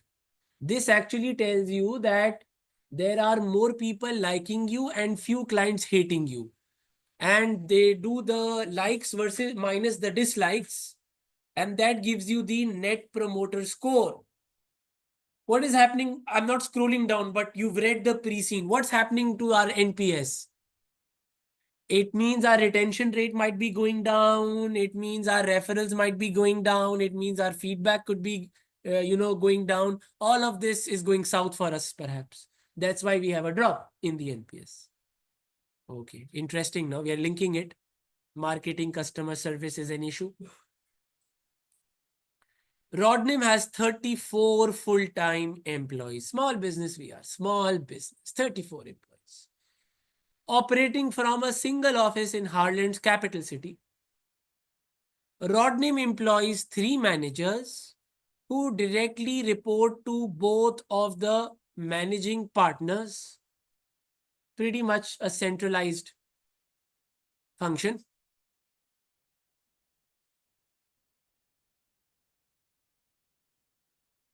In the cultural web power structure,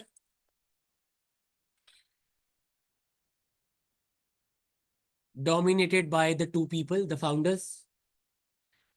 They must have handpicked these 3 managers. You are in our good books, so you will report to us, right? That's how businesses like these operate. If you don't do what we want, out. If you're doing what we want, in. These 3 managers form the management team with Amanda and Safi, so they are part of the management team. The organizational structure detailing the whole Rodnim management team is illustrated below. Here too, these 2 are your founders, and these 3 are your managers. You've got Mirza, Dika, Jimmy. Mirza has worked in the events management industry for over 20 years, and she's joined Rodnim 3 years ago. Plus and minus, you're very experienced. We can benefit from your experience a lot. You've been working here for 3 years only. So that's half the life of the business. 6 years is our age. You've been here for 3 years. Now, I'm interested in knowing that what area of expertise you have in the events management, corporates. If it's corporates, it's good. If it's public sector, it's even better because we said it's a growing, emerging segment of the industry. But if you tell me you are specialist in private events, then that is not of interest to me because my industry is changing. Private events, maybe once upon a time, they were a big part 20 years ago, 15 years ago, 10 years ago, in your days, prime days. But now the industry dynamics are changing. Then we have Dika, another extreme. So Mirza's experience is Dika's age.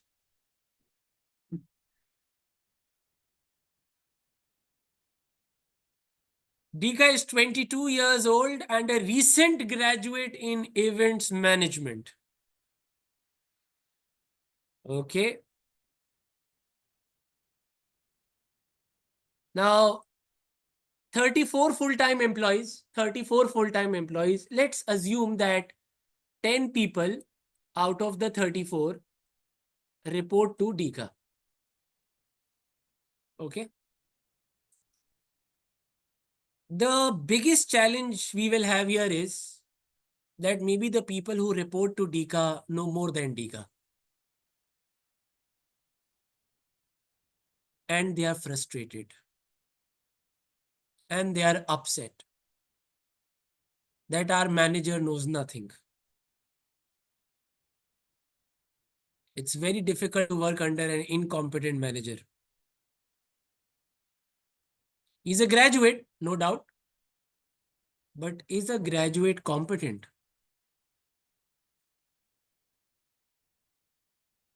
Do we classify people who come straight out of universities that you are ready? Let's make you a manager. No, it doesn't work like this. We all know that, right? You start from somewhere and then you work, you deliver, you prove. And then after a couple of years, you get the manager title. If you become manager very early, it's dangerous. It's not good. In many ways, it's not good. Maybe you have not learned it completely. You're not fully aware of how things work. And this is not only going to hurt you. Dika will also be hurt here, right? Because people don't want to report to him. But it will also affect the motivation levels, the morale of the staff, the team. There could be rivalries between Dika and Mirza. One plans the event, one delivers the event. The one planning the event comes from the previous generation, and the one delivering the event comes from a younger generation. Gap. Mirza keeps telling Dika, this is how we used to do in our days. So Mirza has made a plan, and Mirza has given that plan to Dika, work on it. Dika goes back, say, I was not taught this in the university. This, I don't know how to do this. I'm seeing some conflict here, because when you want to plan an event, you will actually meet Mirza at that time. You're a client. You want to organize an event with our company, with our business, you meet Mirza first. Mirza will ask you, okay, what is your event? How many people are you expecting? What all services do you need from us? And Mirza is writing all of this down. Then Mirza will return to office, will design a scope. It will be this long, on this date, these many people will be needed. All this will be given to Dika then. Dika now needs to figure out, okay, how do we deliver this? What tasks we need to conduct, and who all will be delivering this? So from my team of 10 people, I will make another team out of this, and I will assign them responsibilities and tasks. So two places I'm seeing challenges. One, between what Mirza communicates and what Dika understands. And then the client goes to Mirza and says, Mirza, what did you do? Mirza says, it wasn't me, it was Dika. I took the need from you and communicated to Dika, but Dika did not know how to do this. But the client will not take this and says, this is not my problem. I was dealing with Rodnim, your company. Whoever is at fault, you figure out who is at fault. For me, Rodnim is at fault. Because I'm dealing with you. You are the face. Diga, on the other hand, will be like, will go after his or her people and say, you did not do the job properly. You did not do the job properly. And those people will come back to Diga said, you never communicated this to us properly. My specialty is in A area and you assigned me B area. Problem is in your management, not on my skill set. Overnight, I cannot start doing B area if all these years I've been doing A area. So we could see a lot of issues here, both sides. Now, Jimmy could be the one looking at both these people fighting. Jimmy Atros, manager, head of business support. What is your job? You are a very important person to SBL candidates because you are a qualified accountant. Most likely, you will be reporting to Jimmy in the exam. So Jimmy has attended a heated meeting between Mirza and Dika. He's now reached out to you and he's asked you to help him in drafting a report which can help us in addressing the issues in blah, blah, blah, blah area. And he's been with Rodnim from the beginning. So you know this guy is in these three people, out of these three people, Jimmy is their wingman. Jimmy is going to be Safi's and Amanda's insider. What's going on, Jimmy? Tell us. He will have a special place with the founders. Right? And lucky you are reporting to him. So the founders will come to you, Jimmy, and Jimmy will reach out to you, SBL candidates, to work on certain tasks and areas so that we can fix these problems. Are you seeing the exam already? Okay, good. A summary of the areas of responsibility assigned to each member of the Rodnim management team is detailed below. Now, when I was reading this, I'm trying to predict. So, Amanda, business planning, budgetary control, corporate tenders. Okay, bidding. Safi, marketing activities, website management, client liaison. Okay, social media, digital marketing, 6 I's, 7 P's, all that. Mirza Hosni, event scheduling and planning, process, systems, big data, analytics, venue sourcing, resource procurement, supplier contracts, e-procurement, maybe, resource procurement and supplier contracts. Maybe I'm saying. But between this, more likely to have a system in place which helps us to plan better. If you are getting confused here, let me take you to case study 6 out of the 9. Co-fold construction. Case study 5. Qualita Homes was case study 6. Right? Case study 5. Co-fold construction. They've designed a system which will allow them to plan their construction better and improve the delivery time of the construction projects. Correct? So now I'm saying you want to design a system which will allow you to schedule events, do resource allocation, how many people are needed, who's going to do what, and improve the quality of the delivery of the events. And you know what? Your clients can also access this system and check how much work has been done, how much work is left. So we can capture all the data in this system now.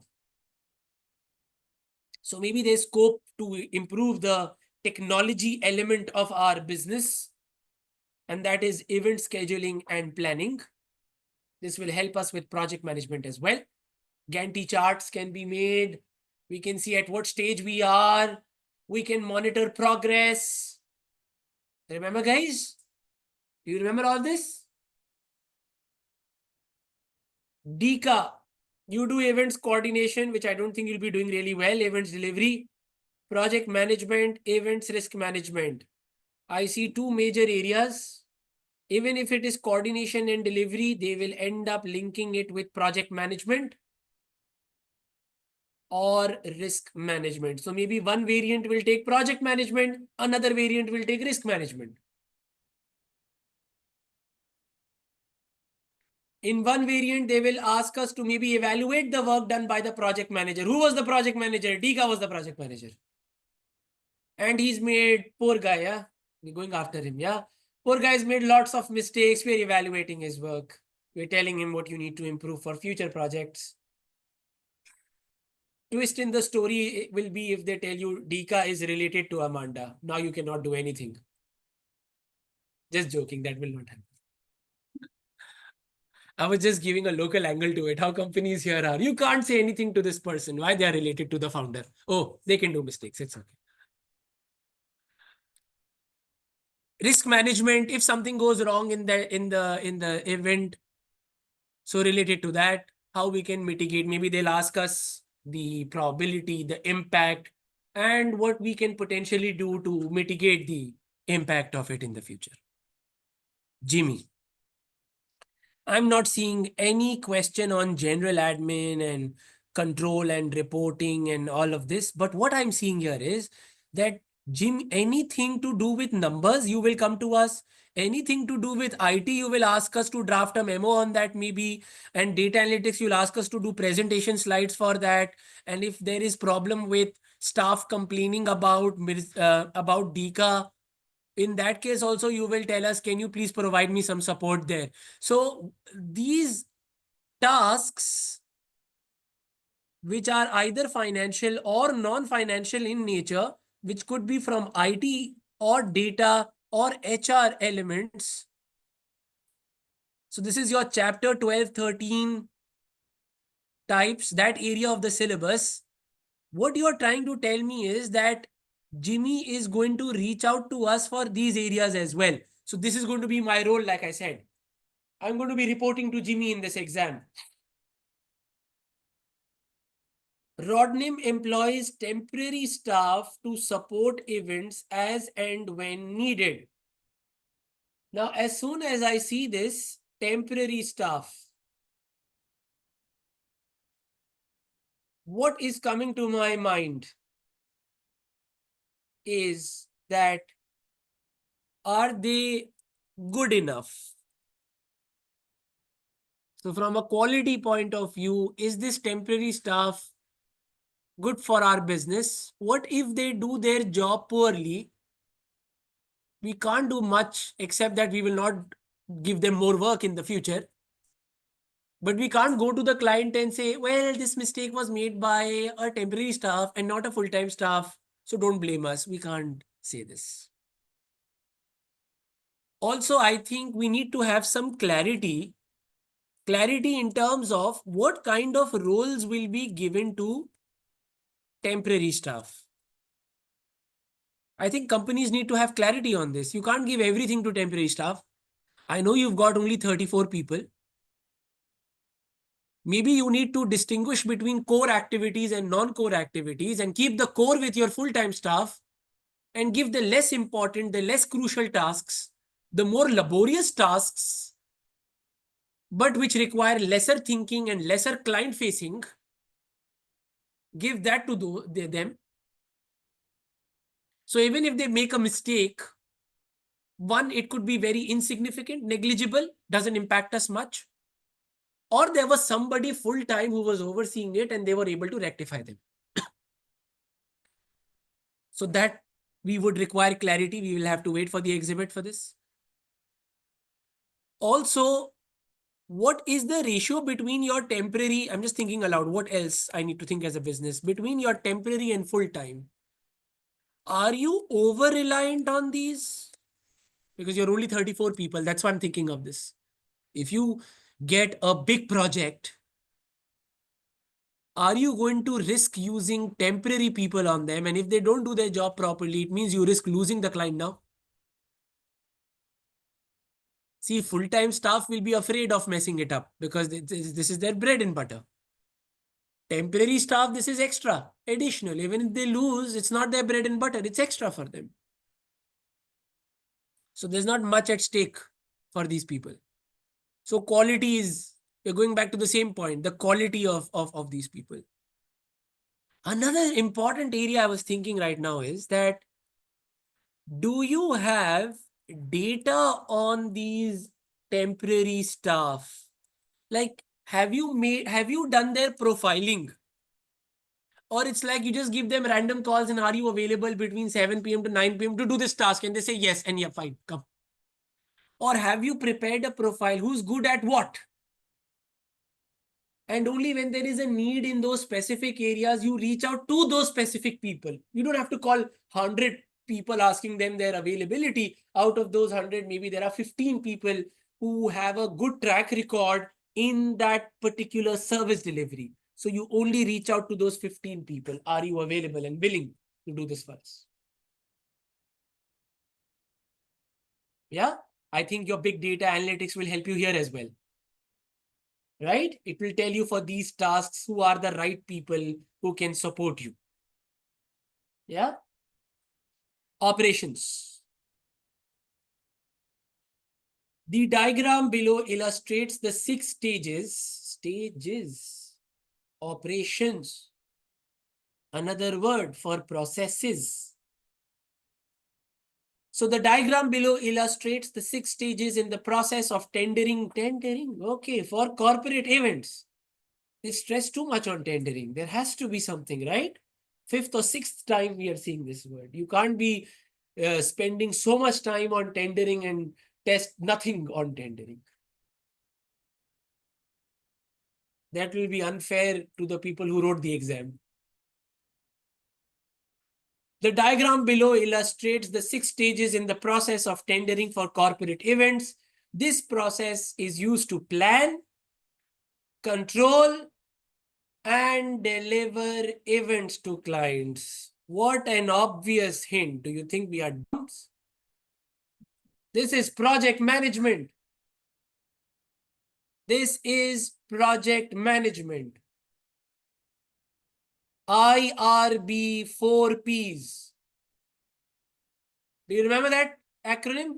IRB, initial screening, risk management, business case document. 4 Ps, project plan, project milestones, PPR, post-project review, PIR. Your second P was project milestones. And within project milestones, we had control. If there is a delay, what can be done? Add more people, negotiate a reduction in the scope with the client, invest more in resources, promise people rewards. If you help me finish this task, I'll pay you more. Or threaten them with a punishment. You will not get promoted if you don't help me finish this. How do we control a project? There were some KPIs I made you write when I was teaching you the final chapter, project management. It could be about your actual spend divided by budget spent, remember? So this tells you what proportion, you made a budget for the project, you made a budget for the event. How much have you spent so far? It tells you how much is left now to be spent or how much work has been completed. Or it could be your actual time divided by your budget time. Planning, we know what it is. When you are planning a project, you do the initial screening, you do risk assessment, you do business case document. We know this to justify the project. Now you go ahead the plan. When you pass the planning stage, you execute the project. You execute the deliverables. And when you execute the deliverables, you want to monitor your actuals. What is your progress? And you also do actuals versus budget. That's how you control to see how much work has been done. And this helps you in return to deliver events. And it's not the end of the story. There is some work you need to do even after the delivery, and that is your post-project review and post-implementation review. This is getting more and more obvious now. And when you do post-project review, in this review, you review the entire project from the start to the end.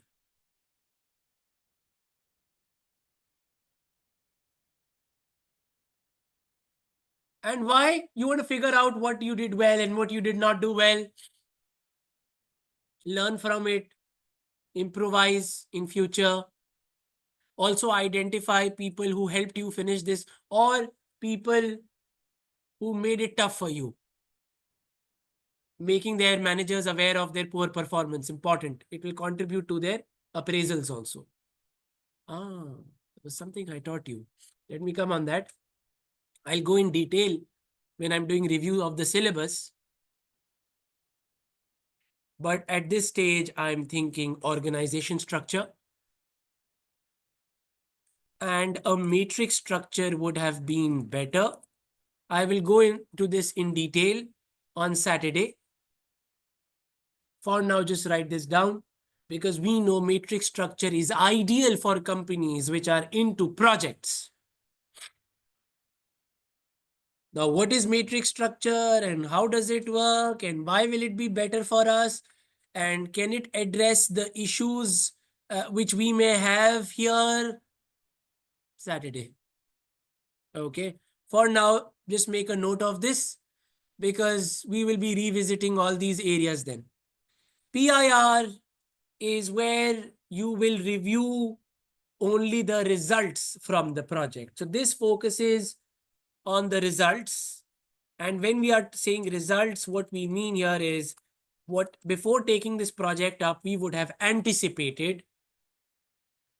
And now we have delivered the project. So we are realizing the actuals.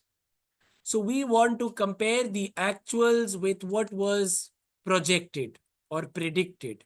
And we want to see, did we earn the benefits we promised?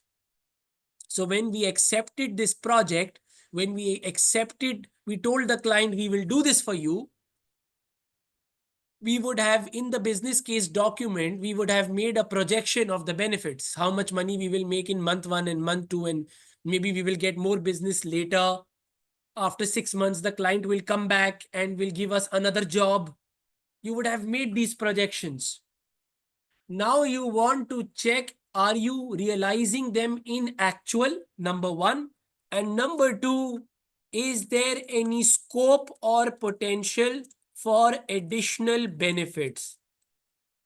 Can I offer you another service from Rodnim and earn more from you? Can I provide you additional services? So if I've given you a service for an event, can I offer you something additional to it? Or you are planning on doing another event and I have the expertise for it. Why don't you give that job to me as well? So this was not there initially, but we are reviewing it all the time to see if there is any potential scope. Make sense? Okay. So lots and lots here. Let me press Control S just to ensure that this stays. Must have happened to some of you. You did all the work. System went off. Now you have to start again. It's very painful. Okay, now I'm just going to read this one more time. The diagram below illustrates the 6 stages in the process of tendering for corporate events.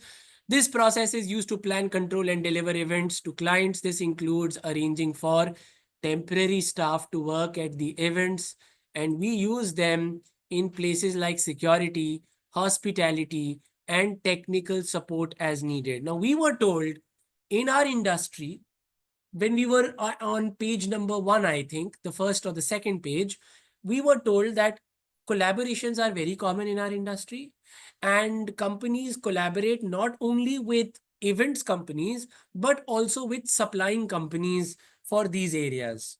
So if you need security, you can go to a security firm, but we don't have any collaborations. So we are not collaborating with businesses, even for manpower. We go directly to individuals that, can you work as a security? Can you work us for, being caterer? So be in the hospitality to welcome the guests maybe. Or if you're good with some software handling, can you look into the music or the lighting area? So technical support.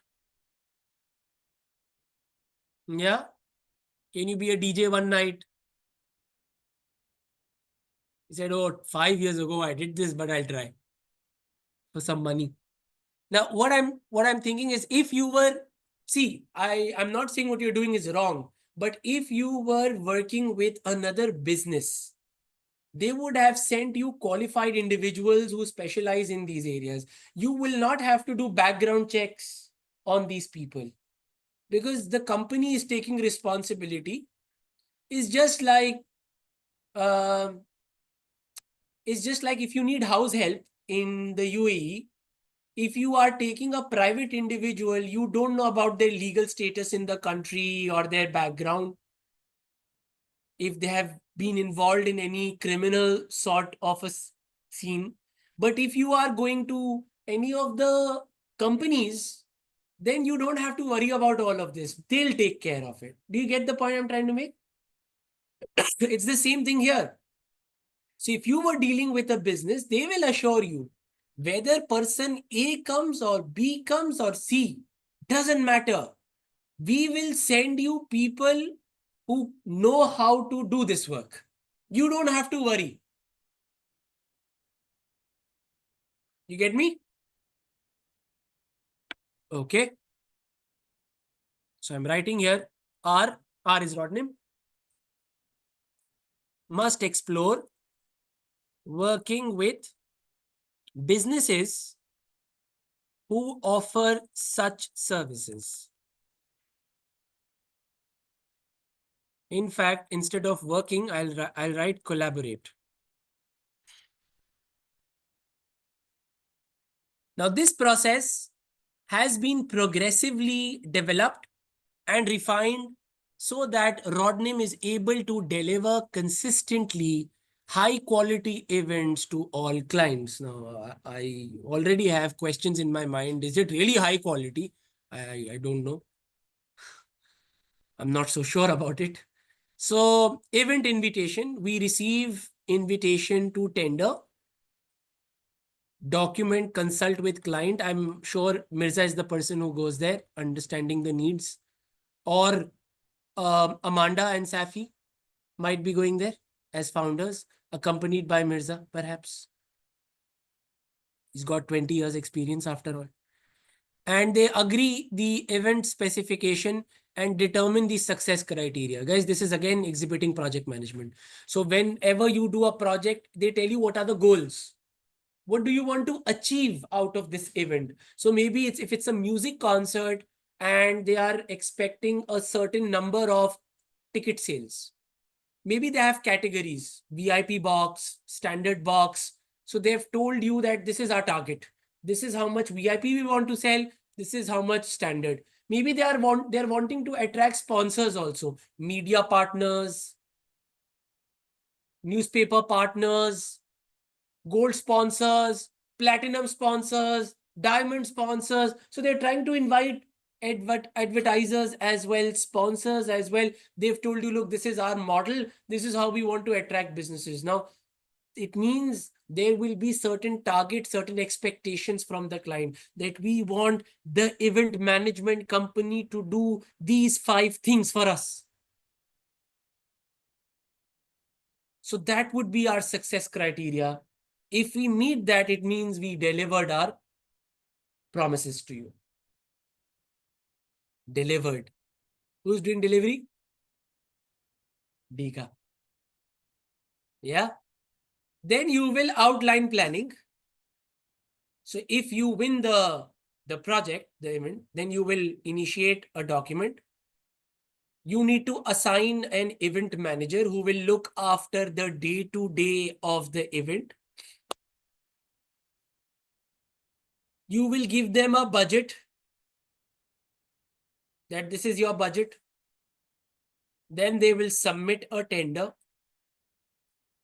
And if we end up winning, they'll sign the contract.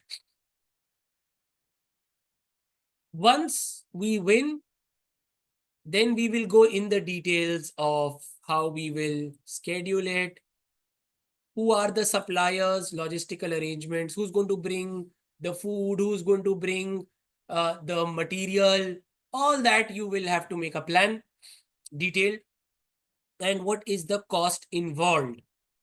Now, my concern is, why are you not doing this here?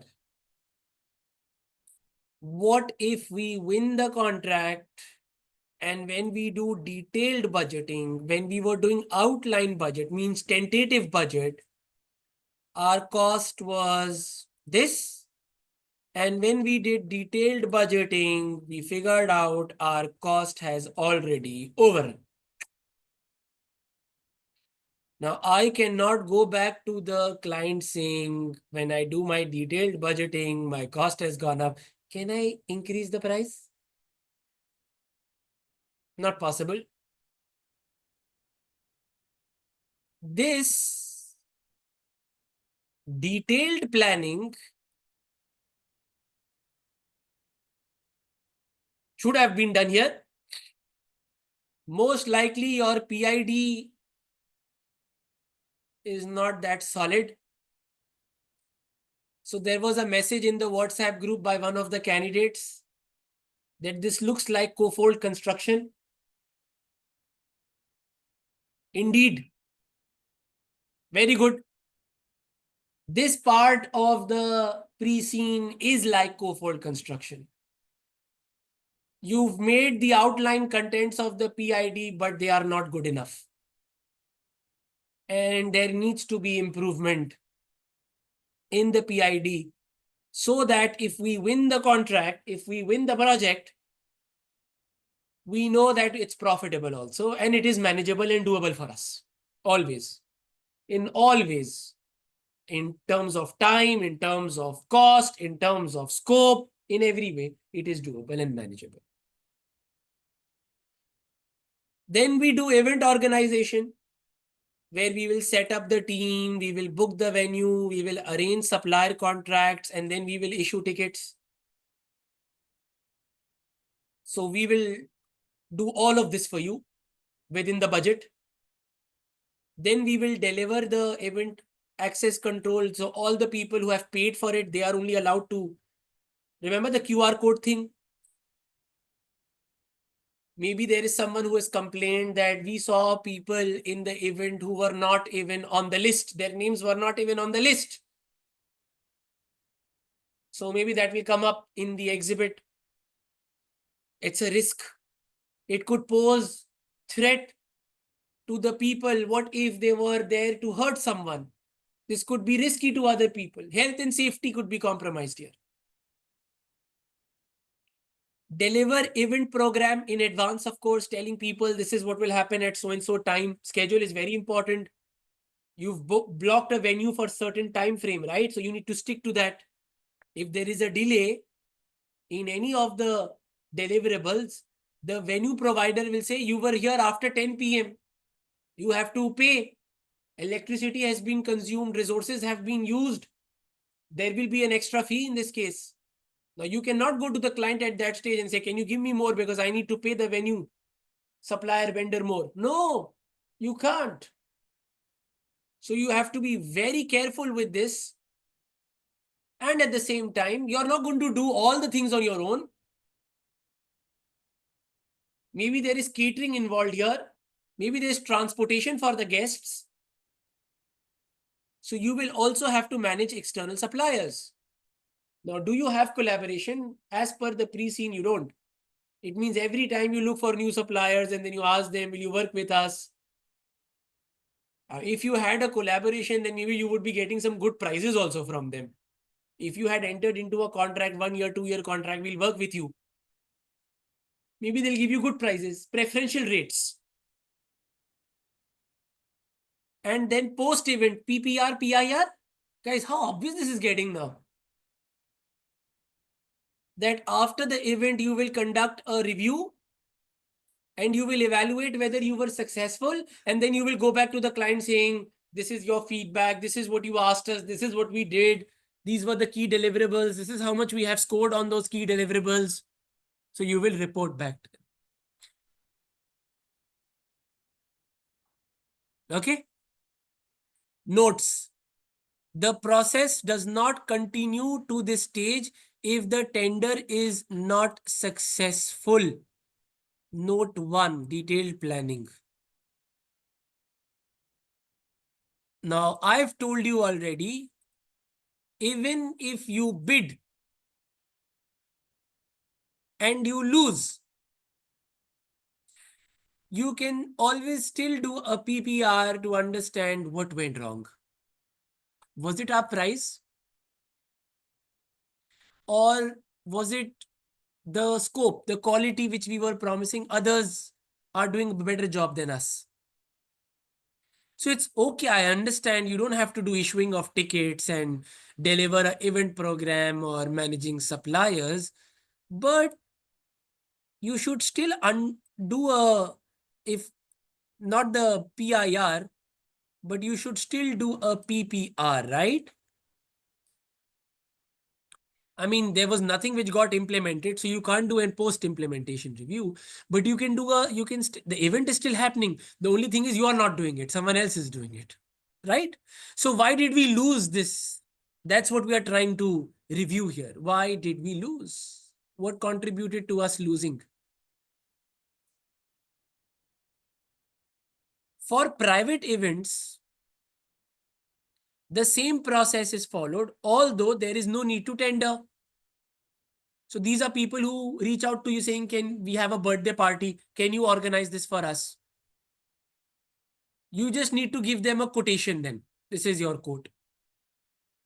Okay, so there's no tendering in this case. So Rodnim would simply meet the client to discuss their requirements. However, as with tendering, if they are not engaged by the client, Rodnim will not progress beyond the outline planning stage. So where is note 2 for us? Where's note 2, guys? There's no note 2. Is it there? No. It says Rodnim will not progress beyond outlining planning stage. Okay, beyond this then. Okay, it will not go beyond this then, till here only. So they still follow the same process even for private events. That's what they're trying to tell us. Now, I understand private events are a small part of the industry, but maybe it's big part of our revenue. We don't know that, right? We don't know that. It could be a significant part of our revenue. In the industry, it is 6%, I think, only. And they've told it's declining, right? But maybe all these years we've been focusing a lot on private events. Maybe I'm saying, maybe. So here also, if we lose, maybe we should ask the client that we gave you a quotation 3 days back. You haven't reverted yet. If you have chosen another vendor over us, will you be kind enough to share that what is that what we can improve so that we get to work with you next time? And then they tell you your price was too high, or you were offering 6 services, but we got the same quote or a lesser quote and they are offering more. Oh, you get an important industry insight this way. You get to know what your competitors are doing in the market. So you must not stop here. That's the point. You must still try to be connected with your client. You're not a client today. Maybe you will be my client tomorrow. Information systems, event planning, event ticketing, marketing, and MIS. If we integrate all of this, how good it can be. From the time we tender, from the time we participate in a tender, we bid, we win, we plan, we have link ticketing, payment systems, social media marketing is integrated. We'll take care of that. And we will report back on the analytics. We'll tell you the results. So event planning system. This system is used to support planning and organizing all events at Rodnim. The system includes a range of project management tools which are designed to enable each event to be broken down into separate activities so that the project stands the best chance of being effectively scheduled to deliver the event on time and within the agreed budget. Just like in Cofold construction, they developed a smart system which will help them to choose projects which have higher margins, good payment terms. Do you remember that? Yes. Favorable contractual terms. So you are also looking for a similar system, big data, event ticketing system. For Cofold construction, we'll put a toll on the road. It's a variable income. If more people are passing through the road toll, we will also get a share in it. But there is a risk. If few people are passing, then our variable income will go down. Because whenever government gets a road constructed, they'll say, take 50% money in cash from us. Excuse me. So take 50% from us in cash and remaining 50% in the form of toll income over the next 10 years. Your luck now. If you get more, you get more. If you get less, you get less. So 35 to 40% is fee income. It's your luck now. How many people will attend this concert? Your luck. Now, it is in your interest to market this properly if you think about it. The event management company's interest is we need to market this in the best possible manner. Because you also have a share in the cake. Right? So the event ticketing system includes a bespoke mobile app. Oh, very good app. Okay. We were talking about integration with maps and all of that earlier, push notifications, data, cyber security. Okay. This is getting clearer now, which allows people attending a Rodnim managed event to register and pay for it using the smartphone. So how secure your data is on the app.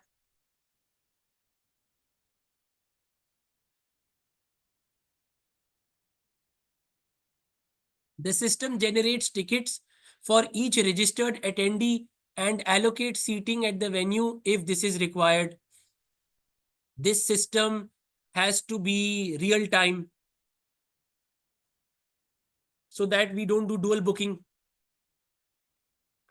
The tickets can be displayed as QR codes. You need to have scanners at your end then, because people are going to bring only smartphones, not printed tickets. So you should know, you should have the tech to scan those QR codes.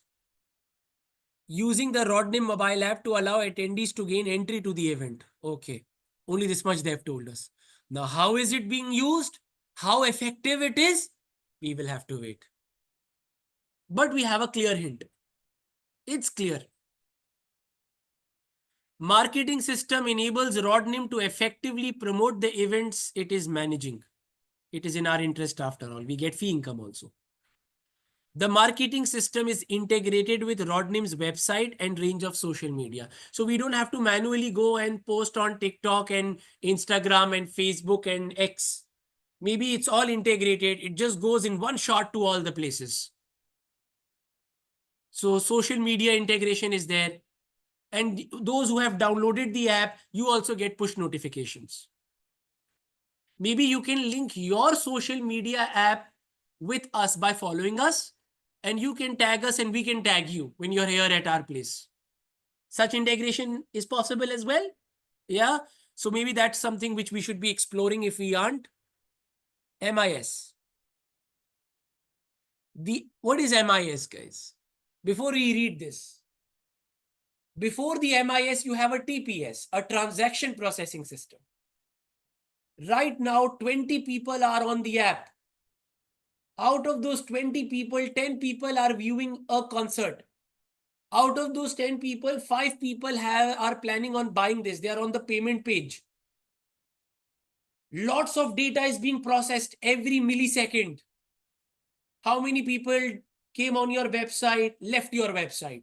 How many people came on your website, bought a ticket? All of this is data. Now, all this data needs to be collated, combined, and needs to be sorted so that it makes sense to us. What is happening, what is not happening, why it is happening, some trends, patterns. And this is where MIS comes in. Because with the help of this, we can make decisions. If something's not working, let's try and fix it. But if I will not get to know why it is happening, what's the root cause, I can't fix it then. Data will help me to do the diagnostics. And once I do the diagnostics, I can then do the prescriptives. I can then do the suggestions. I can then say, okay, this is what needs to be done. So the MIS collates data into event planning, event progress, post-event reports. These are collated from Rodnim staff and clients and attendees feedback. The system includes a range of data visualization tools, growth in users, right? All that data is important. How many people have downloaded the app? How many of the people who attended your event were through the app versus the website? Yeah. So data visualization tools which support management decision making. Clear? Rodnim uses an off-site data storage facility. Hmm.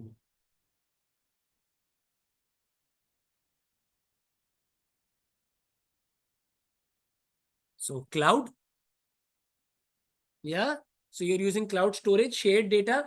You have reached out to an external provider that I need data storage facility, third party storage, operated by a specialist company. Thank God. Thank God. Which allows it to store and retrieve all of its business data remotely and securely over the internet. It looks okay so far. No problems. Good. Maybe they want to distract us from the MIS to cloud computing. And maybe they will not test us on cloud computing, but will test us on big data. Maybe cloud computing is not going to be a separate area, but when you're doing big data analytics, you could bring in this point that since it's a specialist company, it allows you to retrieve the data also, not just store, but retrieve, which means we pay you money not to store, but also to extract data out of it. So you can go into the cloud computing's website backend system and say, I need data from January to June for this category of events. Now give me all that data. And it will give you all that data. And then you can analyze and say, okay, what will next year, Jan and June, look for me? Does that make sense? So you are able to retrieve all of this. Good. That's good. Rodnim's website provides information on forthcoming public events. So dates, calendar, what all events are happening, which it is managing and allows attendees to book online and provides details on how to contact Rodnim to help with any queries or bookings. Okay, how do they contact you? Is it something like traditional where they have to email or give you a call in your office hours? Or you have bots? Yeah, you have bots which are operating 24/7 and a lot of the queries they can answer. They're programmed in that way.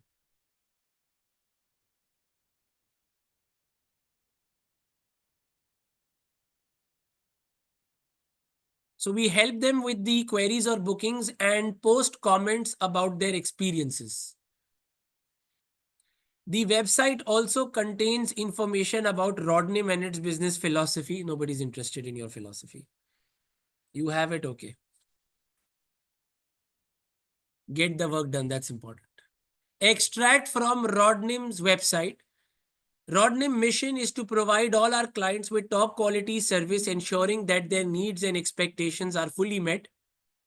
We will make every event a memorable experience. We'll wait for the exhibits for that, how memorable you'll make it, for both the client and everyone attending the event. So you are our client, and obviously your customers are attending that event. So it's your customer's customer, right?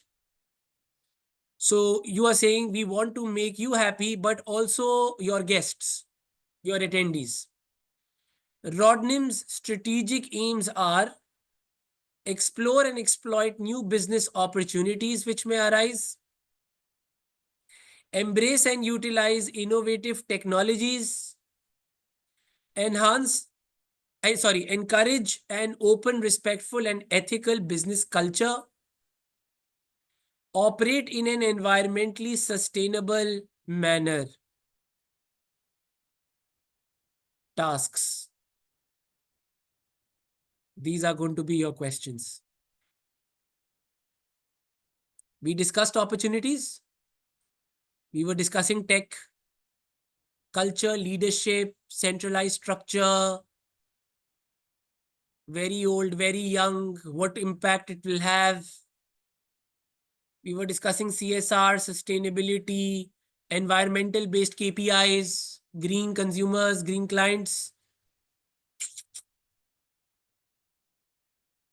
Rodnim's risk register. Is it close to finish now?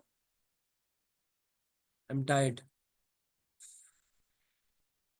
The Rodnim risk register covers the main categories of risks which the business currently faces. The partners determine the nature. Okay, the nature. So is it financial, non-financial, strategic, operational, and the extent of the risks when setting the risk appetite. Okay, so can we take this risk, accept it, avoid? Is it within our appetite? Which limits the acceptability of the risk. Who's doing this? The two people, the partners, the founders. The individual risks are monitored by whom? The management team. The three people. The other three. I mean, yeah, the whole, the five. Because we said together we form the management team, right? Adjusted and adapted as necessary. So we'll have our internal discussion and we'll see, okay, how do we tackle this? Appropriate control activities are devised and undertaken to mitigate both the likelihood and the potential effects. But you have not told me the likelihood. You've told me the potential impact, but you haven't told me which risk is highly likely to happen and which risk is less likely to happen. For each event, Rodnim also undertakes an individual risk assessment. Oh, maybe you will ask me to do this. Yeah? They'll ask us to do this. Now they have the categories. They've categorized the risks already for us. Strategic, financial, economic, compliance and regulatory, and operational. Let's see what they've given us. Maybe we will get minutes of the meeting around this. And there will be some issues on the way it has been discussed or the way it has been tackled. One of the person is saying, oh, there's nothing to worry. Other is saying we should worry. Something on these lines. 9 case studies, you've done 9 tasks on risk management. Every case you have solved had one requirement at least on risk. What I'm saying, from those 9 tasks you have done, take out all the questions which were takeaway about committee. Take them away. Whatever is left is your possibility here. Are you getting me? But still, if I'm in a stage where I have to advise to this business, I will advise the founders, get an external person to advise you. Get some help from outside. Get a consultant on board. Okay, if you were listed, we would have called that person a non-executive director. Right? Let's call this person an external consultant for me. Get an outside opinion on things. Get a second opinion on your decisions.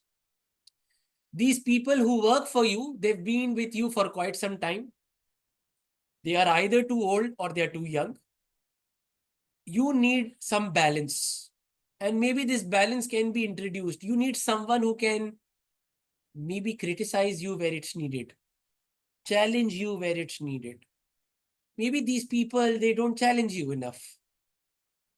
They are afraid they'll lose their jobs. So get someone from the outside who can then give you a better input on various commercial aspects, including risk. I consider risk to be commercial because it will have a financial impact. And both of you don't have a commercial background. So this area can be filled in by some outside person. Risk factors. The Harland events management industry is highly competitive. We know that from page 1. And it attracts new entrants. The resultant increase in available providers in the market can result in a loss of market share. This may require more competitive pricing to be adopted, which puts pressure on margins. We all agreed to this earlier. We said we cannot pass on higher cost to the customer in the form of higher prices. We'll have to take a hit, and therefore our margins will drop, which is happening in this case. Financial risks. The costs associated with running some individual events may exceed the agreed budget. Of course, this will happen. There's a problem with your process. You did a budget outline and then you do detailed budgeting. You give a very low price and your cost is overrun. Okay, you lose money. And this results in loss-making events. Corporate clients are offered commercial credit terms. We'll do the event now, you can pay later. It's not a preferential contractual term, not a favorable contractual term. Maybe we should be using big data to only get into those projects which have favorable contractual terms. I don't want to do projects where I'm losing money or my liquidity is in trouble. I'm waiting for you to give me cash. But I still have to pay my suppliers. I still have to pay my employees. You see? So, Rodnim credit terms exposing Rodnim to the risk of bad debts, which could strain cash management. Then economic risks. Harland's economic performance will directly impact on the demand for both corporate and private events. So though we know those are good areas, private is already declining, but corporate, they've told us it's a dominant area of it. Now, with the fall in the profits of our clients or their disposable income, so if profitability of a business goes down, they will not have the budget to spend on events. So corporate will suffer. If individuals are getting affected, then they will not throw birthday bashes or lavish weddings. Then again, the private events will also go on the fall. Interest rate rises will increase debt repayments and reduce liquidity. So that if we are exposed to loans, we don't know that. If we have borrowed money, we don't know that yet. But that could be our risks if we have borrowed money. Compliance and regulatory unforeseen changes to regulation and legislation in areas such as health and safety and information management could significantly impact on event activities. Maybe there will be an exhibit where some of our staff got injured, or the people who attended that event, maybe there was food contamination. They've complained about something. Something has happened. And now there is a potential legal case knocking your door, a litigation. Okay. That's why whenever you go to a hotel venue or any hall and you say, okay, we take your hall, but we will arrange food. They will say, no. If you want to do an event with us, we will do the catering. We will give you options. You can select from that. A lot of times I used to think this is only because of money. They want to make money. But later I realized that if somebody falls sick in this event, in the rules, you cannot go and say, we were not doing the catering, that company was doing it, this company was doing it. The legal, it's very difficult to track who was doing what. So that's why the law requires, if it's your venue, you have to take arrangement of the responsibility of the food. Yes, I'll charge you money for it, but I'll take responsibility also of the hygiene and everything. Okay. So IT system, the next one, operational risk. IT system failures. Your app is down. They're not able to book. Payment not going through. So IT system failures affect all areas of business activity and negatively impact event delivery. Inability to procure all the necessary resources when required for individual events, which would put the success of the event at risk. So you won the client, and now it was execution time, delivery time, and it all got messed up. Performance. Rodnim has built its business around corporate and private events for clients. Each corporate event generates significantly more fee income and profit than that which comes from private client events. So we are being told that majority of our money comes from corporate events. Rodnim's 2023 performance information is illustrated below. Guys, we are seeing some really good jump in our revenues, especially 21 to 22. Maybe we introduced something new. Maybe.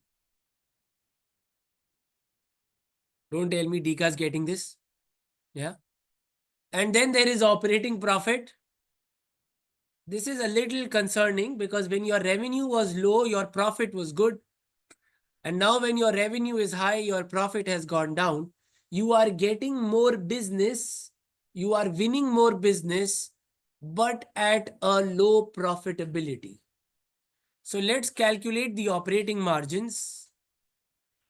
In 2021, your operating margin was 38 million divided by 745 million. Your operating profit margin was 5%. In 2022, you are a little above 37 and a half. Let me take this as 37.55 or 37.6. Yeah, let's take this as 37.6.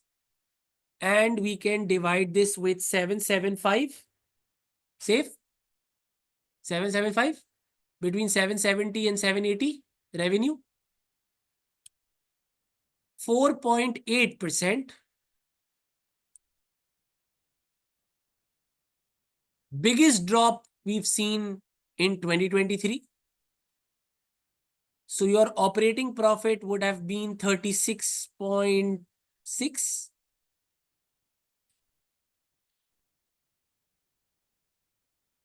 Yeah, 36.6 divided by 780, 4.7%.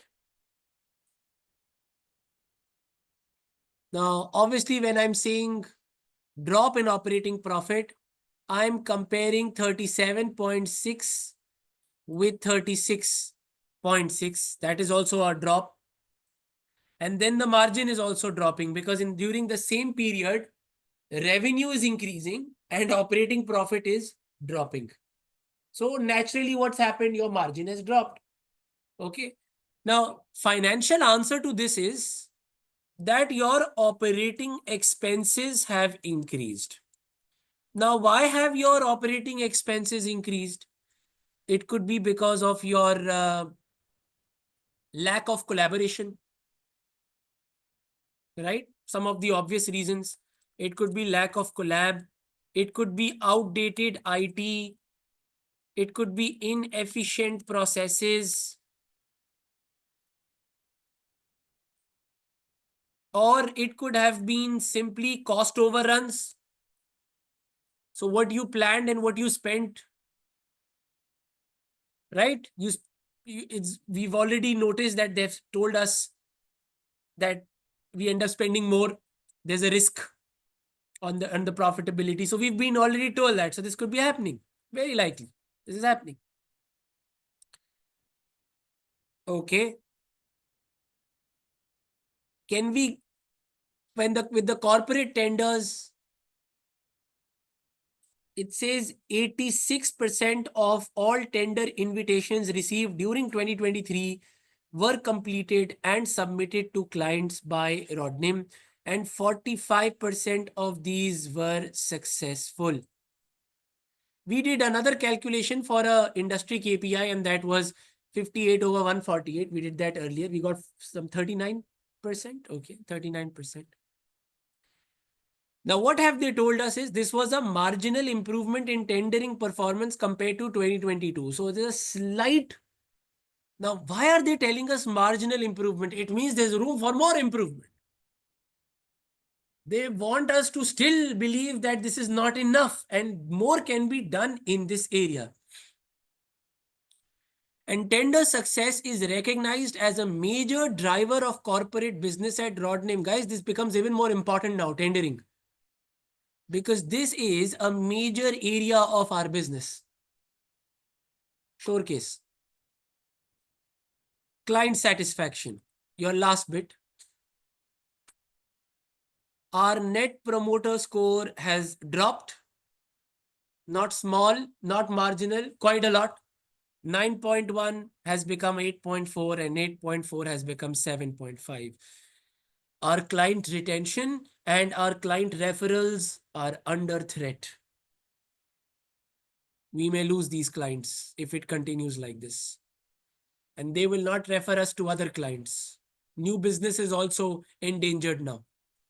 Old business is endangered, new business is also under danger. The NPS is a measure of client loyalty and satisfaction. Oh, maybe they will share with us a client satisfaction survey. Maybe in the exam, one of the variants will have client survey results. Behind the score, what's the breakdown?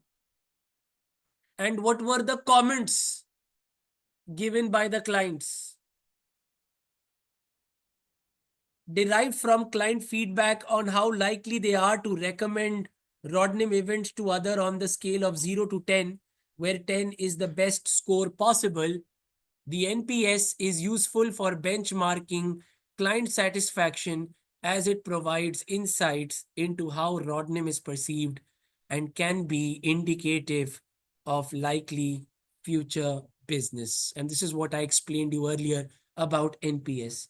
NPS in any industry is the finest indicator which tells you how bright or bleak your future is as a business.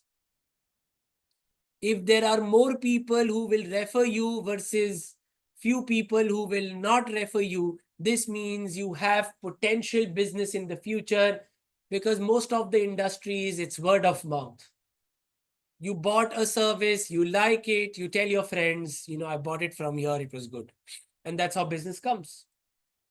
That's how it is. Right? In all our industries, that's how it is. Yes, you can market, you can put testimonials, you can make people write reviews, you can do all of that. But what is the best form of marketing? Word of mouth. You don't see it anywhere, but you see only in private conversations, people talking to each other. I bought this. It's very nice. Okay, I'll also buy it. Right? Then you are not checking. Then you're not reading reviews. Then you're not doing any comparison. Only because your friend told you it's good. That's why you're buying it. That's the most effective form of marketing. And that is NPS. And that goes into an NPS. You quantify it through the NPS score. And I told you in Kaplan also we use it. Remember, I gave you this example. When you're filling in the feedback form, we ask you, will you recommend Kaplan to others? Yes or no? So we keep a track of the yes and we keep a track of the no. And that tells us what is our future like as a business. Okay. So this is what is happening in here. And this is going down and this is worrying. And I'm predicting here that one of the exhibits is going to have something about this. It could have something to do with the client survey results, and we'll be asked on what can be done to reverse it. So it can be somewhat like Diego's. About? Diego's. Diego's case studies. Very good. Like the Diego's case study you did, the interim, that had something on similar lines. Yeah. Okay. So that can, yes, very good. It can be linked to that. Yes. With this, we come to an end. I hope you got some good insights into the Preseen. Do you see a difference between you reading and us reading together? Yeah. So a lot of things which we have hopefully able to visualize and link it back to the case studies we have done in the past. And that's why I hope you understand why I kept stressing on, please do the case studies. because when the pre-scene comes out, it will make more sense to you that what kind of questions come into the exam. Okay. So spend the day tomorrow mostly in recapping those areas which we have been able to shortlist today. Try to map it back to certain areas. Don't stress yourself with reading too much, but maybe if you have been going through all the case studies, you know which tasks lie where. Maybe you can pick and choose certain areas and say, okay, let me go and read about only this area. Let me go and listen to a, watch a video quickly, see how it was done in the exam in the past. That's it. Don't overdo it, please. Okay, because I'm going to do a lot on Saturday. So let me do that. I need your energy for mock 1, mock 2, and the exam. Okay, I'll work on the other days. All right. Thank you, guys. See you on Saturday. Thank you. Thank you. Thank you, sir. Thank you. you. Thank you. Good night, guys.